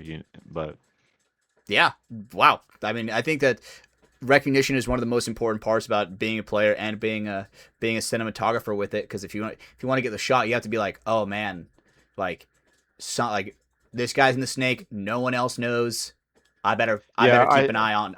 I either need and to and watch the and snake guy or watch the guys getting fucked up. and I guess with me like I kind of have like even an extra level of like for like maybe say like someone that's like likes paintball like maybe hasn't played competitive scenes. I know some people and some photographers who like have kind of in paintball like their man's in a paintball or something and like they play but like they're not as much into paintball so like when they start first filming or recording it's just like and you don't know like like the breakouts or like, potential breakouts or like what positions fill where, what positions to do this, it can be a lot. And I've learned that like anticipating like the next move is like more important than like filming the subject at hand right in front of you because it's like it's always in the back of my mind like well this player's here there's which bunker can he move to and I'm always prepared so like even if I'm not like 100% ready for him to go like I like know like well if this snake eye bumps the only place he's going is that bunker. So the moment I see him start moving, I know like already like he's going there, or like going there, So it's like it just I don't know, I think I've like got it down pretty well. And I said for anyone that's new, I think just like learning the anticipation and kind of learning like how paintball is and what positions fill where and just kind of learning a standard style breakout will like really help you like not miss shots, and kind of get more of the action and stuff like that. So Okay. Hell yeah. Well, I mean, I've been trying to like film a little bit more for like for the team. Like if it's like an off weekend, I'll kind of like take a little bit more time, or take I guess a yeah. little bit less time to play, a little bit more time to film or take like Yeah. capture the moment, right? Yeah. Yeah. Yeah. Yeah. And that's one big thing that I've been like struggling with. Obviously, I ain't no cinematographer. I'm just filming on a fucking iPhone, right? Yeah. But Yeah. so it's like Yeah. it's those dimensions are already like a skill gap to kind of work with, Yeah, right? and it doesn't matter obviously what camera you're using, whether it's a cell phone or not, or even a camera, like it's just, just learning the anticipation. At least like you've played paintball enough and like you have like that IQ. So it's like now it's just like adapting that to the next level. And I guess my other point was just like some people like might have no paintball or like might see people move. But like for me, it's just like how you were kind of saying, like I have like that from playing like that extra level where it's not just like hey like this guy like might move here because that's where snake players go. It's like I'm kind of like aware of like kind of kill counts and certain things sometimes, so like I know like if the snake side gets obliterated I'm not just gonna like expect this guy to go, like I'm expecting this guy to almost just like take off and like run on the field or like whatever. It's like that extra level of like almost knowing like O counts and like kill counts subliminally as I'm filming and things like helps me like prepare of like certain moments where it's just like if you get so Mm, tunneled, but when you realize it's like well, this is a 3-2 situation. This shit's gonna get a little bit intense. People might get more aggressive. People are gonna sit back. So like you just kind of like recognize some of those like kill count and certain things, and like it's like even an extra level than just anticipation in general. hmm for It's sure. like you're like playing the mental mind game of not even playing paintball about like what teams are doing simultaneously, like while you're filming without even like. But it's just like I said, it's just natural. I don't even like realize I'm doing it. I'm just like aware of it at the end Yeah. of the day. I feel like at least like my skill has kind of elevated me to the point to where um no matter the layout, there's certain like laws of paintball, if that makes sense. Almost like the laws Yeah, of math. Like 2 plus 2 obviously equals 4 in math. It's like, okay, if you're in the insert bunker to the snake side and they're in the snake corner, no matter what layout you're playing on, that guy's usually gonna have a wider angle than you, or yeah, every single time is gonna have a wider angle than you, like wrapping the outside on you. Right? And yeah, that's kind of like some things yeah. where it doesn't even matter. It doesn't even matter. You don't even have to like look at it as like a drone view like chess game. You're looking at it like the laws of paintball Hmm. in a way, right? Like Yeah, yeah, it's not something you have to think about. It's like, okay, they made it to the corner. Be ready for it. Like, don't get caught by that guy rapping, if that Yeah, makes yeah, sense. and it's like yeah, it's like I guess it's like the same kind of thing, just in a different perspective. Of just like paintball when you're playing, you're anticipating potentially based on how you know of layouts and stuff of like the next guy's move or like either your teammate's next move or the guy across. So it's kind of like the same thing about filming. It's just like knowing the anticipation or like having the idea of like where people can potentially move before they actually move. So it's the same thing as a player and a filmer. It's just now as a filmer, you're like trying to make sure you keep everything center frame and actually catch the action while you're Hmm. doing it and anticipating. So like you're just adding a little extra, element to it. But You know, yeah, yeah, it's you know, I love having media guys on because they always give me like a different perspective. I learned so much from like all of the all of the original styles that every single yeah, media guy has ever had, right? Like being friends with yeah, Enrique, yeah. like that guy's taught me a ton. Like Oh yeah. being friends with Yeah. Ryan, that I guy's love I produced love for, his work, yeah. right? Like Ryan worked for huge production studios, or Oh yeah. like All In Media, Sam. Like one thing that I don't know if you guys saw that they posted, I think it was either today, maybe yesterday, maybe the day before that. But for the USXBL, they have like these super Wi-Fi things for their cameras. Oh, I see now. Dude, I looked into it. I really want to get one, but it's a little bit out of my budget. how much do they cost? Do you know? They're like I think like I can't remember 100%, but I think when I looked it up, the one that I saw either on an ad or the one that they specifically posted, I want to say was like starting around like 1,500 bucks. Okay. So That's like right at it's the not range like where it's it's not unobtainable, but that is a it's big not investment. unobtainable, but like for an investment, like it's gonna take me like I pretty much like I guess you would say out of all the years, like or a couple years I've done this, even my new camera, like I guess I've like basically like if you want to look at it like paid for like my equipment to a degree. Like, yeah, the money I'm making for media is like going to bills, so I don't really look at it as like refreshing the camera investment. The camera investment is like one of those things where like I invested into it, just make as much money, and eventually, you kind of like come out even a little bit. But it's like that's like one of those things where it's just like another $1,500 like That's big purchase is price. it's not like I said, it's not obtainable, but it's not something that's almost like desired for me at the moment. Yeah. Like But I if you looked wanted to, you into it. could buy it. I looked into it. I was like, this is sick as hell. I would totally Yep. live stream me filming the whole time or something, All or day. even just putting like a GoPro or a phone on top of my camera setup so I'm not like hurting because like I'm not obviously doing it for production. I still need to record clips, so I don't know like how it works of like if you can still like record while you're live streaming. So like even if it was like for a phone or something for the moment, or like doing like going to like a practice or something, like or just doing some off extra like content where like I'll just go and stream a practice for a day, and just put it on, live streaming, to test it out or something like that, or like the ASG nightball nights, or glow ball nights or something, like just Yeah. go and live stream that stuff, with my legit camera, and like Yeah. I like or the just have one of my homies that I know follow me around with a live streaming camera because I have another camera. They could just use my other camera, you use know? that for the live stream me, live stream filming, like go in the I mean, field, shit. whatever, I like what you said, where you're like, dude, you could possibly like double dip. You're working with your camera, Yeah. and then you have a GoPro set up, and now you're live streaming that. You're live streaming Yeah, your live work. streaming and And filming. and one thing I learned about the algorithm of YouTube and social media, the people love seeing people in their flow state of work, right? Like, dude, I like those. Like I seem like when Stretch tries to do some of the GoPro and the 360 on his camera and shows like kind of what it is, and stuff. That's why I yes. like that one clip I made not too long, like for last event with like MBK. I did one of them where like I have a Meta glasses and it's kind of not Oh, the I remember most. commenting on that. I was like, this is Yeah, sick. it's not the most comfortable thing to like wear in a mouse on, but I did it for clips that it was like cool to like show like the live thing of like what it just like standing on dirt and like turf and then like cutting to the clip of like what the camera looks like. I like the two perspectives because it really shows. And I've noticed, look, I think like the algorithms, unfortunately, I mean, I get why they're made. Like social media is kind of made to like was made for like cell phones and stuff. It's Like it made for you wasn't to stay necessarily. on your phone Yeah, like it as long as wasn't made possible. to like as much as like make this crazy like 4K video with your camera and then upload it. It's made to like record videos and like memes and like funny things, like whatever. So it's like the algorithm does do like a lot really well when you're kind of like almost using native also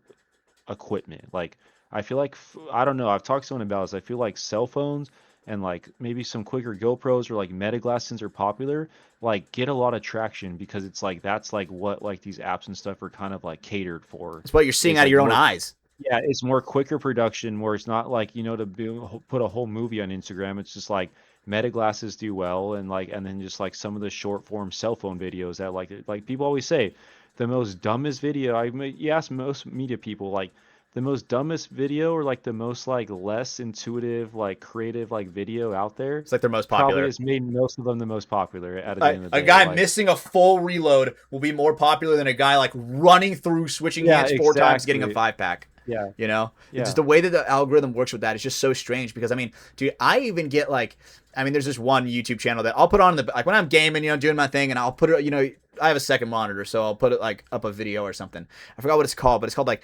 Victory Outdoor Services. I don't know if you've ever heard of that YouTube I've never channel, heard of that. but dude, it's like this guy who owns his own construction company, and the thing is, I don't follow it for I don't watch it for the construction.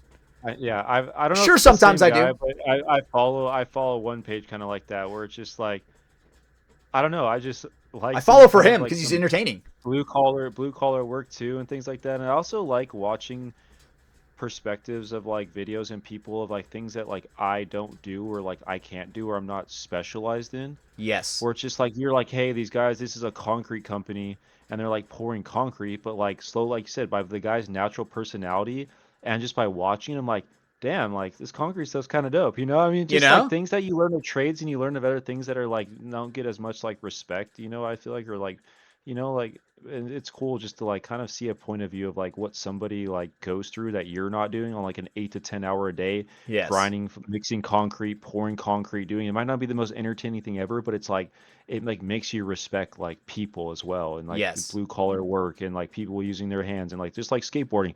I can't skateboard worth a shit, but filming skateboarding with my friends was one of the best things I've ever done. And like, and Yeah. I watch all the like the SLSs and like all these like competitions. Like, I love skateboarding, but it's also I can't do it. So when I actually seen it and been understanding the world and like the whole like community and stuff more, like I like it because it's like it's really cool to me. It's just like just because I can't do it doesn't mean that like I can't be entertained and like interested in it at Yes. all. So And this is, I guess, a lazy answer for me, but it's not like you need to spend 10,000 hours pouring concrete to like watch okay, yeah, what a yeah, perfect yeah. setup looks like, Exactly. Yeah, yeah, yeah. And right? Like I'm and then you learn some of those things and like especially like car videos. Like I like to work on my cars, but I'm definitely not a car person at all. But I've learned yeah. just through YouTube and videos like how to basically do enough like I can change my oil filter, necessity, yeah, oil filters and like even some like change my spark tire. plugs and some other little things, and tires and stuff like, not crazy, but like and it makes me also feel like good as a person myself. I'm like I'm learning for someone that's like been doing this and like I'm picking up stuff without them actually meeting me in person and it's like then it's like I respect them and then like now I'm respecting myself even more because I'm learning how Yes. to do shit through them, You're watching which a makes me master at respect work. them even more, Right? Yeah, so It's good because you're seeing like a guy who's mastered his craft, right? And I guess yeah. that's kind of like one of the reasons why we like watching a lot of these things. Like, okay, one of the guys in paintball, like ARG Image, he just started ARG Construction, and Okay. dude, he's been like. I don't know what it is. I'll watch it every single time when he's in the quarry and there's like a crazy ass explosion and all these rocks are falling down to like and they're gonna go harvest them or whatever. Yeah. Like, Yeah. dude, the explosion part of that is just so badass. You know? Because it's like things that like that like you can't go do tomorrow. Yes, But it's also something that's like interesting enough that's just like I can't do it, but it's actually kind of fascinating at the same time. So then it gets me to watch on both of those notions. right? The world is so interesting because and I think you should do more of that where it's like those like the meta camera, the Yeah, meta yeah. glasses with that because I think that 'Cause- I thought that was sick. I thought that was sick, yeah, and I've been trying to do yeah, the Insta 360. I have like a setup where I have it like yeah, right underneath my mask, and I have some footage, but I need to edit it, and that's what I'm so fucking bad at is editing. Um, yeah. That's the one where it takes a minute to kind of like sit back and like really like sit there and be like, all right, well, get ready to edit for 5 hours and put be the locked in. construction Because the thing video is with on. me, it's like once I lock in like editing or sit down, like I won't really stop until like there's actually like a point where like I'm tired and like I need to stop. Like once I like sit down and start editing, like I won't stop until like it's just like the color grading left, or something I can wake up in the morning and color grade a little bit when my brain's fresh and I can see colors and shit better because I'm Uh not huh. staring at a computer for the last 5 hours. But like once I'm like locked in, like I'm locked in, but then when like you kind of are just like don't get into that locked in stage, like you'll never edit footage because then it's just like what it's gonna take to do it. So you just have to just like it's just like that either lock in or I don't, and Yes, like it's that's either just lock in or go clock in later. yeah Right? yeah yeah. So, I mean, one thing. Okay, I know you're a little bit of a gamer, bro. Tell me, What's been your poison as of late? So I really don't play any type of like main games. I have dabbled in Gamble with friends here and I was thinking there about when getting it that. came out. I played it, it was cool. We beat it a couple times. It is one of those hard games that's kind of hard to like not win unless you're kind of exploiting the game a little bit, but I know they Mm, came out and said that's kind of like the point. So it's like, but that's just like fun little game. But like to be honest, I've been I don't know if I mentioned last time, but like I played like started a couple months after the season last year, but like I have a tablet and like I don't do like console or PC are you doing anymore, but Mad Mobile or something, right? I play Madden Mobile. Yep. And then today, and I was excited because like I actually is like I've spent some money into it, but I try to be close to free to play, but I've spent a little bit more than I should have. But like I've saved up a lot of the currency that's like one of those games where like it's either like you spend like that one currency that's like really hard to get, or like you spend a lot of money getting it later. So like so at the seasons coming in, I've saved up a lot of shit. So today was the first day of the new game. Madden Mobile 27 came out. Yep. So it was super. It was so I woke up this morning. It was fun. I got all the shit from the last game transferred that transferred over. Was doing a bunch of stuff. Like it was like really cool. And then I think a month ago, college football came out, but the first time and like I think it's maybe the first time ever, but the first time college football has been on mobile. And it's like, Damn. and they're using like one of the like the more newer like Unreal type of engines. So I know it's been very powerful on the phone, and like the player base hasn't been as big because it's like a lot of older phones. Like if you don't have more current technology, like it's not even compatible. They only made it compatible with a lot of newer devices. They might go more, but that game with the new engine stuff has been like a nice. It's been a change of pace. Like the whole game like feel and stuff is completely different than Madden Mobile. So it's cool to like now like have two football games, but like kind of different in their own right. So I've just been mostly just like grinding out, like literally just football. And like I'm a huge baseball basketball fan. Like I'm a football fan. Like but I'm terrible at like actual like Madden like on Mm, console. Like I'm I'm not ass I at know it. football, but I'm not the most like person that could tell you schemes and like know exactly what these defensive two mans and coverages and everything to do. So like it's like more of a mind game instead of just hitting the baseball or something. But like Madden Mobile, it's more broken down where it's a little bit easier to understand and like do things, and it's not as like intensive on that level. So it's been fun. But basically, I've just been playing both football games pretty religiously, I'd say, and a little addicted to them. But yeah, those are the two games that I'd say that I'm basically like playing currently, or that I've been playing for the last year or so. Okay, because one thing I wanted to ask you, because I was like, oh, dude, I got some other paintball. Like I got like the center 50 into it playing with us one time. And dude, have you ever heard of Mecha Chameleon? I have. Yeah, I Dude, remember that game's been around for a little bit. I low key, bro, we should play that shit together, dude. Like yeah, I that could sounds we could pretty get fun. like a squad of like 10 people, dude. Where it is Is that like the game that just came out it came not that out long maybe ago? like a month ago, where you're like Is that the these painting game? yes, where you're just like a Okay, I've stick never. figure My and brother's shit. been trying to get me into it, and the day I was gonna play with my brother or buy the game, I was just so tired and gassed that like I was like, nah, you could play, like do whatever. But like, I haven't. I could say I haven't played that game once. Dude, we should play that shit together I because know. the thing is I saw you guys the other day playing it. there is it is like the most like mod compatible game ever where it's like dude you could play like we've gotten like CS:GO maps that we can like Yeah, I've that seen. you can Yeah, just yeah, download in a second, right? And then it's like oh yeah. I've boom seen you that have it, stuff. right? And then you're just like playing the map and then you just paint yourself, dude. I love playing that game so goofy, if that makes sense, right? Like if there's a forklift, I'll paint myself as like a forklift driver, Yeah, you know. yeah, Yeah, yeah, right. yeah, yeah. It's cool because there's a bunch of different ways to kind of play that game. You could kind of go too crazy intense, or kind of have a little bit of fun with it and test, your luck a little bit on some other areas. But I've watched a good amount of videos. It looks pretty, like, it looks pretty fun. I want to get like a night where it's like we can coordinate something where dude how sick would it be if like there's 10 of us that are all like relatively in paintball and relatively in media where we're like live Yeah, streaming that yeah, yeah, shit. yeah, Like dude yeah, how yeah, much yeah, fun would that be, bro? yeah, Like yeah. I would be down. I feel like it's like an untapped. I mean, obviously, gaming is a huge market that's been tapped 1,000 times, been milked till the cow's fucking dry. But playing it with your friends, right, and then being like, it's almost like when you find out that a person that you've been friends with your whole time, you found out they just started watching anime, and it's like, whoa, Yeah, now you like see a whole new understanding. It opens it up. Some people are like, oh man, yeah, they're all gamers. Like now you that like yeah, people who are not only paintball players but gamers as well. They're like, oh shit. Like now I'm drawn into it because one, it's a funny game. I mean, I'm the Yeah. kind of guy where I like to make people laugh in that game, right? Of I'm not the course. guy that Yeah, likes to hide in yeah, the shadows and like in like a pitch yeah. black corner, like you're gonna find me, Yeah. buddy. You're gonna find me. Like fuck Yeah. that. Like that's Yeah. not me, Yeah. right? Yeah. No, But yeah, yeah, yeah. would you ever post any kind of gaming content? I would.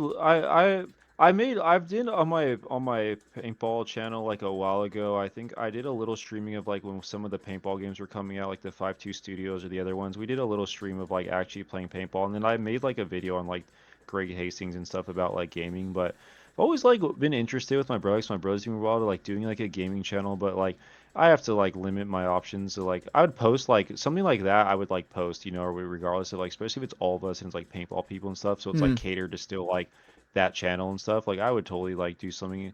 I just have to like not bite off so much more than like I'm already trying to, like Mm-hmm. chew. But it's just so I've always wanted to do gaming, but I know gaming is like an actual like tough like niche to degree, like the return on interest or the return rate, and like monetization stuff. It's hard because like gaming's such a very accessible thing to do where you don't actually have to go anywhere to make content. It's all just the computer and stuff. So it's like I knew like it's a very competitive market, but I've always wanted to because I feel like when I play games like Gamble with Friends and we always have like my friend or something like want to be the one guy to lose all our fucking money and shit. It's just like, all Mm-hmm. right, bro. Like, and just thought it's like just like those things. It's like I like playing games that are like with friends. That's why I don't play games that much. Cause it's like I like playing, like Fortnite here and there and stuff. Sometimes if I get bored, like I'll go on and just like shoot some people and play. But like I like games that like are like I'm playing with friends. Like I'm at that point Yeah. where like besides like Madden Mobile where I can't like physically like we have our leagues, in Discord group. I'm in a league and things. So like we're still interacting and doing in a way, but like I can't like physically like play Madden Mobile with somebody or like play, my player in 2K or something with people. So like I like games that like are very like interact with friends and gets in. I'm not the person that like likes to sit on my computer and just play a game by myself, like Call of Yeah. Duty or Fortnite or any of the games. I have to be like playing a game with people nowadays, I feel like. Okay. So what's the most in-depth game you would try to play if we had a squad? In-depth game? Like okay, like one that me and Caden played was called The Forest. You ever heard of that game? Okay, I've heard of that. That Where sounds it's like interesting. the shit where your plane crashes. Now you're on an island and there's cannibals on the island. You have to Okay, survive. yeah, yeah, like that. Yeah, that stuff would be fun as hell. Like, Like I feel like that would be like legit. Not even like record. Like okay, you ready for this? This is a controversial take right here, brother. A controversial take. Fuck the views. Imagine just like documenting like our fun time in a way, yeah, right? Where it's like that's how a lot of things should be. You know what I mean? I know like when you're doing something catered to like a channel or like filming or like there is a direction that like you're trying to go, but like that's how like it should be. I think we get too wrapped up. At least I do in the sometimes, like meta. on what the end result looks like instead of preparing myself the best to get to the end result, but not stressing so much that like if things don't go ABC, like, making a video, then it's like it's the end of the fucking world. So I think that's like important to like have a end goal of like doing something, but not like so like harp on it so much that like you're so focused and not enjoying the time. Like you should be enjoying time with your friends playing video games, and if the views and stuff come because you edit it right or just the content's good, then like that should be secondary. But like just enjoying the moment of what you're doing is the most important thing, no matter what it is. Right? And just I feel like it would just be so much fun because then like, dude, imagine we're old men and it's like, oh man, remember that YouTube video? Remember that YouTube video of us Yeah, trying to play that game? yeah, Like, and like yeah.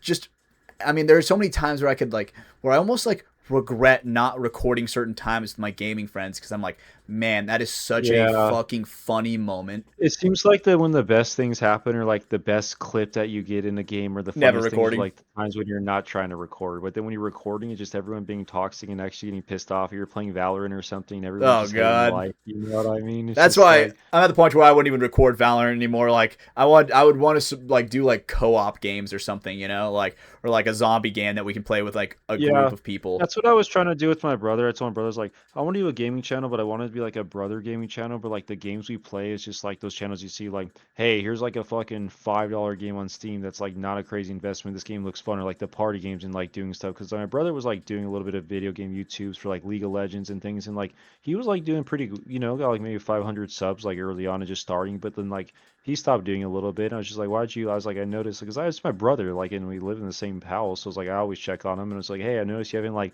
posted a video for 2 weeks, and you were going kind of ham. He's like, yeah, it's cool, but he's just like the problem is like some of my friends I play with are like kind of a little overly toxic. So it's Ah, just like yep. it's like even if we're playing League of Legends or Valorant, like I know it's gonna be intense and like it's like a They're game gonna that's like it's rage. not just like this it's not this free will game. And he's like it gets to the point where like my friends or someone particular will just like like rage, and then it's just like all you hear when I go to edit is just like people like being pissed off, and it's like he's like I don't want to make YouTube videos of like playing Valorant if like all you hear is just like my friends just like, oh, that dude's hacking, or like this is The internet bullshit, will or pick like that what shit the fuck, apart. it's like it's just like nah, bro, like. So he just is like, and I get it, and I was like, well, it's never gonna change unless you play games with different friends or different people, Right? which isn't gonna happen because that's his gaming group. So For sure, right? And that's why I mean I feel like it'd be cool to where it's like me like plan certain days where it's like, yo, you want to record something, or hey, you like hey, this game just came out, or like hey, uh, I feel like I saw some gameplay on this game. I feel like this game would be fun if we all played it together. yeah, You know, yeah, so yeah, anything. the world of gaming is just it is so insane. I've been on like a single player It's grind yeah, lately. Like I've been playing a yeah. ton of The Witcher. Like I went back to that. Okay. Like, are you familiar with that at all? A little bit, yeah, yeah, yeah. Yeah, I'm pretty like aware Holy of like a shit. lot of things that are out. I just don't get into like a lot of different stuff, but That is like one of the greatest games of all time. No joke. It is okay. so much fun, Okay. right? I just love being able to, and because the thing is, I can't sit down and watch a Netflix show. I don't think my attention span is Yeah. fried. I'm tired of watching people make stupid ass fucking decisions, right? I think it's like for I think it's like I for like making the me, decisions and myself.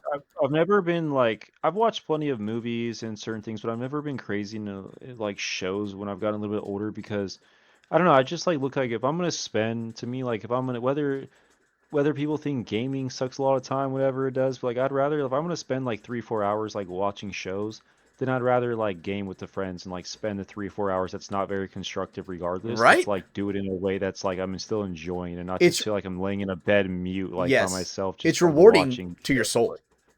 Yeah, You're like, man, like I just yeah, had a great time. I had a ton of laughs, right? Like there's gonna be moments where I'll probably remember that shit for the rest of my life. Like when it's like sometimes whenever you play like a game, you're like, whenever you think of that game, you think of that moment with your friends, and you're like, ah, yeah. nostalgia.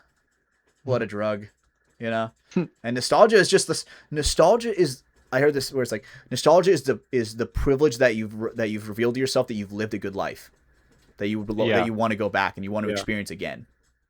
Well, that's why we were when we were talking about like the blockbuster stuff, just like there was no more rewarding thing than like not having because at some point there was literally like no online games until like at certain points like there's no better feeling than just being like at a birthday party, just your friends over and just like having to play like on an N64 or a GameCube or something that like didn't have internet capacity, Yeah, just to like all sit in one place at one time and enjoy the moment together, and not be like online and like so crazy shit or like have to play this fucking game like because you can't even play half the games anymore unless you have online. Like there's some hundred games, it's percent. like even if there's an offline mode, like you still need internet to like even Yeah. like get into the game initially, which is like it's What is kind of going on, sucks. bro? And now it's like, Yeah, dude, there is no like physical copy anymore. Now it's like, hey, you get the yeah, disc that we allow you to download the game. Like you don't own it. yeah, and We it's let like you you don't play own it. shit anymore. We let Yeah, you play it. especially when I saw like this stuff when the Switch 2 came out, and like Oh, people they already knew people were gonna like try to like mod things, do whatever, and they're like, it's like it just shows you like the ownership level that they were like, if we like find somehow through like you being connected, like just through our system online, that like if you like mod your gaming like we recognize it, like you're we basically just fucked. we can brick your console. And I was You're just like, so you fucked. really don't own shit. If I go spend this $400 thing, like I can't like kind of mod it or like get whatever, and like and then it's just like it's so connected that like the company can brick your system and like literally just like you're done. I'm just like, what? Like, Nintendo are a bunch you of know, bitches. I actually cannot stand yeah, Nintendo, honestly. yeah, yeah. My girl's a Switch, but like I had a Switch one time, like a long time ago, and I had it for like maybe 6 months, and I was like, this isn't it. I'd Like, rather just set it to set up and go hard. You know what I'm yeah, saying? 100%, Right? bro, Like once you hundred get to percent. like the desk setup, you cannot Yeah. go back to the recliner and the couch. There is no Yeah, way. once I built my first PC, even if it like wasn't anything crazy, like I was like, oh, it's computer life, and now I have like a $3,000 computer that's like still could be even more powerful for editing and stuff. But, like once I like built my first PC and got like a taste of like Fortnite and stuff like on a computer and like not like a console, it's just like and then like now. Like I play like Madden on a controller on my tablet because like sports games and stuff, just way easier to play with like instead of tapping on your tablet. It's so because it feels like I'm literally playing a console. But if I go play any shooter games with the controller now, it feels like the most foreign. Where I used to be like sick as fuck on Black Ops 1 and like highest prestige and like actually had the controller down in Nuketown and all these places. Now like I try to play Call of Duty or a shooter with a controller, Getting it feels like smacked the most around. foreign thing ever. I'm just like my movements aren't as crisp. Why does the aiming feel like dog shit? Like, and then Yep. just like this, like I don't know. Like, I just can't go back. We didn't realize how good we had it back then, with like Yeah, when 30 frames per second was the most you could get and everybody's on yeah, 30 frames. Man, that shit rocks. But yeah, when you've experienced 144 and you go back down to 30, I don't even want it anymore, yeah. you know?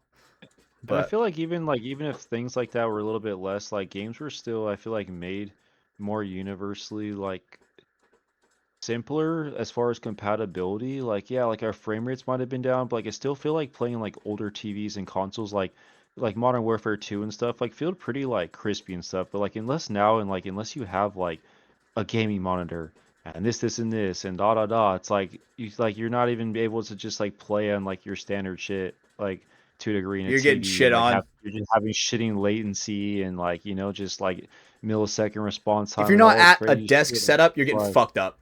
yeah, You're no getting matter what, like fucked up. if you're Like, playing Call of Duty online on your console, like even if you I don't care if you have a PS4 Pro and this TV, like you're still at odds in unless you're just an sick and a really good gamer and just, like ahead of the curve and like but yeah, like once I went to PC, it's just like I can't go back.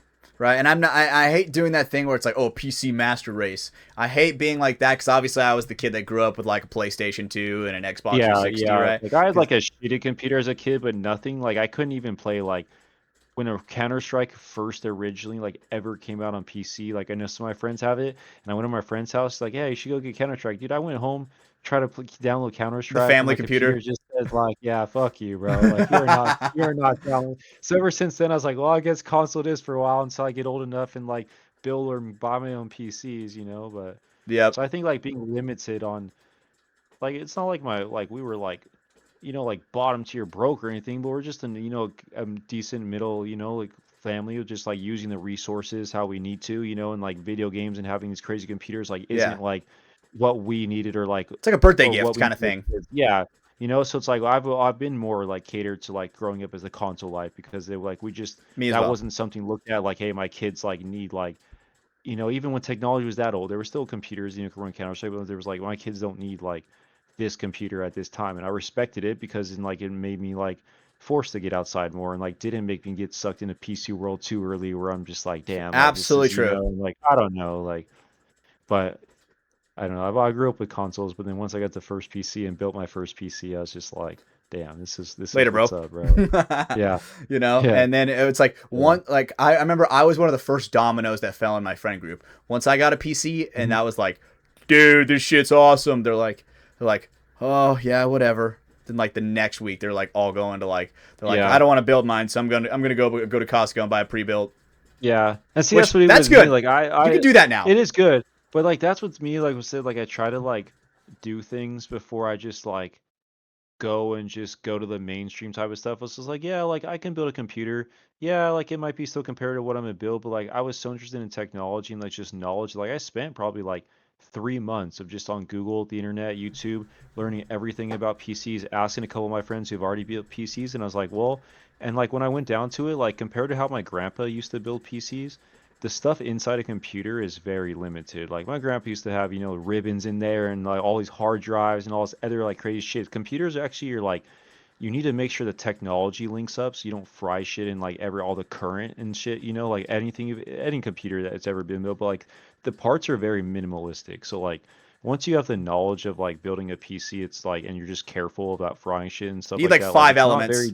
it's not very difficult to actually like build a PC. So like I was like, okay, cool. And then when I went to the second one, it was just like, well, I need to like go on Google. It's been 5 years. I need to retouch on the actual technicals of computers a little bit more. But I was like, I knew like basically like what parts to like look for, what to do, and stuff like Yep. that. So just, but I'm a type of person. Once I got on a console, like I mean PC, like I can build in Fortnite, but I was never like some of my younger friends, my brother's friends who can crank buildings like insane. I I was could always crank kind some of good, 90s but I was for like, sure. I'd rather like lose but like trying to do something like out of like my comfort zone instead of just like playing on console. Like I'd rather lose Fortnite 9 times out of 10, but like playing on my PC because I love it and I built it, than like just sitting there on a couch playing on my And you're just console. having So more like fun. that's You yeah, personally. like yeah, personally, like I was like I already know I'm like not the most like crazy hand-eye coordinated shooter gamer. I already know playing some of these games like try to play Valve with my brother. Like I already knew I was gonna get dog shit on, and I did get dog shit on, but it was kind of fun just to like play on PC and lose and not just like be catered to the console Hmm. anymore. But Hell yeah. and plus like console prices nowadays, it's just like at some point Ridiculous. I was like Might as well I buy was a like if you're PC. paying $700 or whatever, $1,000, whatever the fucking PlayStation prices are, you might as well just put an extra $1,000. If I know it's a like it sounds chic, 'cause that's a lot of investment most people can't have, but like if you're like parent or like you're investing $1,000 in like a console, like, I was just like just put the extra money into like for a PC and Yeah, it just make and you're not handcuffed and you don't get handcuffed like yeah. Like you can only buy stuff through the Microsoft Store, right? Like there, it's yeah. Steam is not the monopoly that people say it is, right? Like if you wanted to, you can go to Epic Games, you can go to Battle.net, you can Yeah, go to yeah. Riot, you can go to so many different ways on how to like get access to games. And you're also like getting a lot more out of it too. Like you have like, you can use internet as a web browser now. Like I do editing and stuff. So it's like my PC's like a multi-purpose tool. I can play games on it. I can edit. I It's not can just for watch YouTube computering videos. I or can look. gaming. Yeah, it's a multi. Yeah, I didn't. Maybe my first PC, I was streaming MLB and things. So like I kind of built it so it can handle OBS and like it was kind of catered a little bit more because I was getting into video games. But the second one was more catered in the editing and like a multiverse PC than just specific thing. Dude, you know what? Dude, I'll buy you Mecha Chameleon right now. Let me know. All right. Once we're done All right. once we're done recording, send me your Steam and I'll get you Mecha Chameleon so All we, right, we can all play right. sometime. We'll play for sure. But I'm gonna get my brother to jump on too. let's well, Goofy, let's wrap this shit up real quick. Yes, Fucking love you, sir. bro, dude. Thank you for being here, bro. Like, Nah, dude, genuinely, yeah, you're the yeah, man. And whenever you want, bro, dude, you're always welcome on this podcast. It's always yeah, good shooting the shit. Sucks Caden's not here because I think it's his brother's yeah, birthday, yeah. and they're like in the air flying some Okay. shit, doing something. But grateful to have you here, dude. You're always a good conversation, and I mean, I'm Thank you. pretty sure you told me in the past like you've had like your own podcast before, right? So your flow Yeah, yeah. I state's started good. doing a couple of podcasts to try, to do it and stuff. It's just like one of those things where it is like a different realm and like a different kind of like mindset to like kind of like be more of like this kind of studio thing and stuff like that. But I like talking and especially like not just seeing podcasts from just like celebrities or like professional paintball players, for example, or just like things you've like. I'm not saying it's like you don't learn stuff, but it's like you know who Ryan Greenspan is, you know who the story is. I still like watch their stuff and I'm still like entertained with the value they bring to paintball. But as far as like stepping away from like the game as a whole and learning about individuals and like why they're playing the game or like why they're doing it, it's like and being able to just like interview kind of I say just like average people, and people who just care is like more rewarding and more interesting to me than just like learning the stories from the top because I think we've already learned a lot of those stories. The people at the top, they've been around, we've learned those stories. Now it's For like sure. let's start like focusing on the people who are the up and coming people and the people who like are showing dedication. And I feel like like I am a humble dude. I am what I am. I'm still trying to figure out a lot of shit in my own like personal life away from paintball and going through the struggles and things like everyone does. But I feel like within the sport of paintball specifically for like this podcast, like I have a lot that I like have learned and a lot of knowledge that's not just necessarily about the game, but it's just like how to maneuver around it or like the environment and like things I've learned and stuff that's just like away from just shooting people and just like a whole different realm. And like I feel like I have like good advice and things like it for like up and coming because media people that ask me questions, so it's good to kind of just lay it out all in like one podcast. Hmm. And just kind of like hear the whole thing and learn a lot. So no, I appreciate it, and you're a good dude, and I remember just making connections and being up there at NorCal that one time, and I when we was like, were is that red Goofy by pitting and nature just up up here? What there the and fuck? yeah, like it's cool. But I appreciate you, and I appreciate the people who are actually like trying to do things, or just bring a little bit more extra light, onto the sport or whatever it is, you talk about, or for a guest, like it's cool to just kind of shed some light on certain things that I think get overlooked as who we are as human beings and what really makes like our community and stuff. It's not paintball in general that makes our communities the people that are involving themselves Yes. in the community and making it worthwhile. So And the thing is like now that I own it and I'm in charge of everything, I have who I want on the podcast. yeah, yeah, yeah, yeah, Right? yeah. Like nobody in this entire world is like telling me that I have to have this person on. Like if I'm like, oh dude, that guy seems like he's gonna have a great conversation, or that guy has a story that probably needs to be told, or that's just a guy that Yeah. like you and me, right? We've already had you on the podcast, but now we're here talking as Yeah, friends, shooting touching. the shit, Of course. Of right? course. And that is Yeah. one of my favorite parts about having a podcast where you can do whatever you want, Yeah. right? Like Well, obviously we can and I talk like about this, whatever.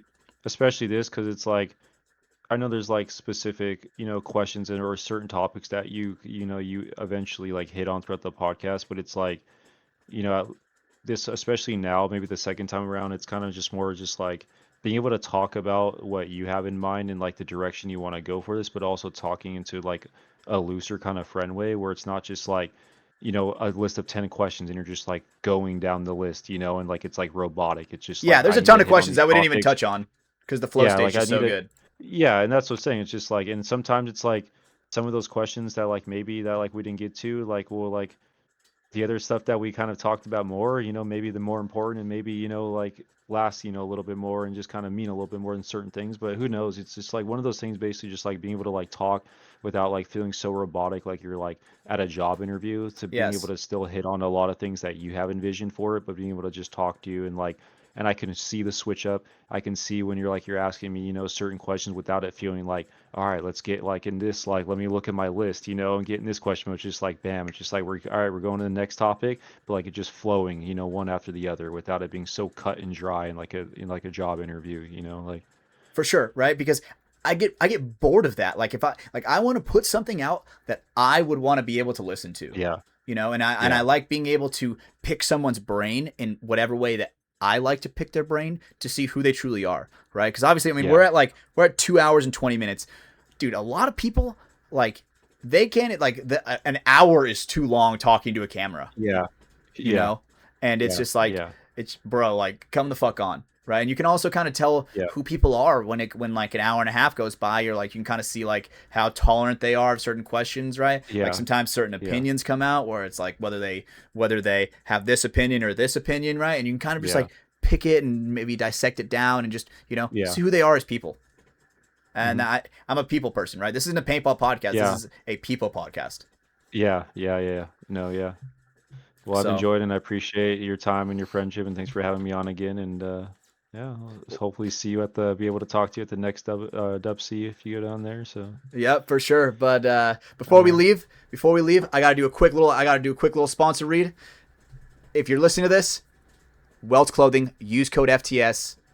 Go get yourself something nice and disciplined merch. They just got some dope red shorts. I'm gonna pick those up. Hormesis Paintball, what Alex and Oliver are doing over there, fantastic stuff. They're releasing brand new headbands basically every single day. Go get yourself something nice if for a loved one. Headbands are not just for paintball people. Take them to weddings, right? And last but not least, Capital Edge Paintball Park. I'll be out there this weekend at the Sepple. I'll probably be shooting some interviews. I think the question that we're gonna bring back is she's a 10, but she hates paintball, and just see what kind of reaction we can get Okay. out of people. Okay. Because the last time I did All that, right. it actually went pretty well, and people were like, "Damn, that is fucking funny." Right. Okay. But Well, thank we'll you to be our ready to see sponsors. it. Goofy, where can people find you at? Name all your YouTube channels. So my YouTube is just Goofy by Nature, and then I mostly am on Instagram. It's Goofy by Nature with a little underscore at the end. But if you type in by now, I'm pretty sure most people will get through like Goofy by. Mm-hmm. It'll probably come up. I think up there. I don't use Facebook that much, but I do have Facebook connected to my Instagram. So anything that I post on my Instagram gets automatically posted to Facebook. But that's just not a social media that like I go for. But mostly YouTube and Instagram. People tell me to get on TikTok. I don't use TikTok because I feel like to me personally that's one of the most like sucked in apps and the most like 100%. non-productive apps for what I'm trying to Watch put out. me. So you won't Watch find me me. on TikTok, but YouTube and Instagram mostly, and then yeah. And I'm always at the field. I'm always there. Say hi. Never feel if I'm walking by you, it's not because I don't want to talk to you, because I'm moving along, so you can walk and talk with me, or I'll figure out a way after to chop it up. So anybody that wants to have a conversation, a genuine conversation, I'm just a humble person, and I'll give you the time and day, just like you, everyone who gives me the time in the day. So, Hell yeah, bro. You're fucking awesome. Thank you for being here, bro. yeah, thank you, brother. And if you guys made it this far, thank you guys for watching. See you next week. All right. Bye.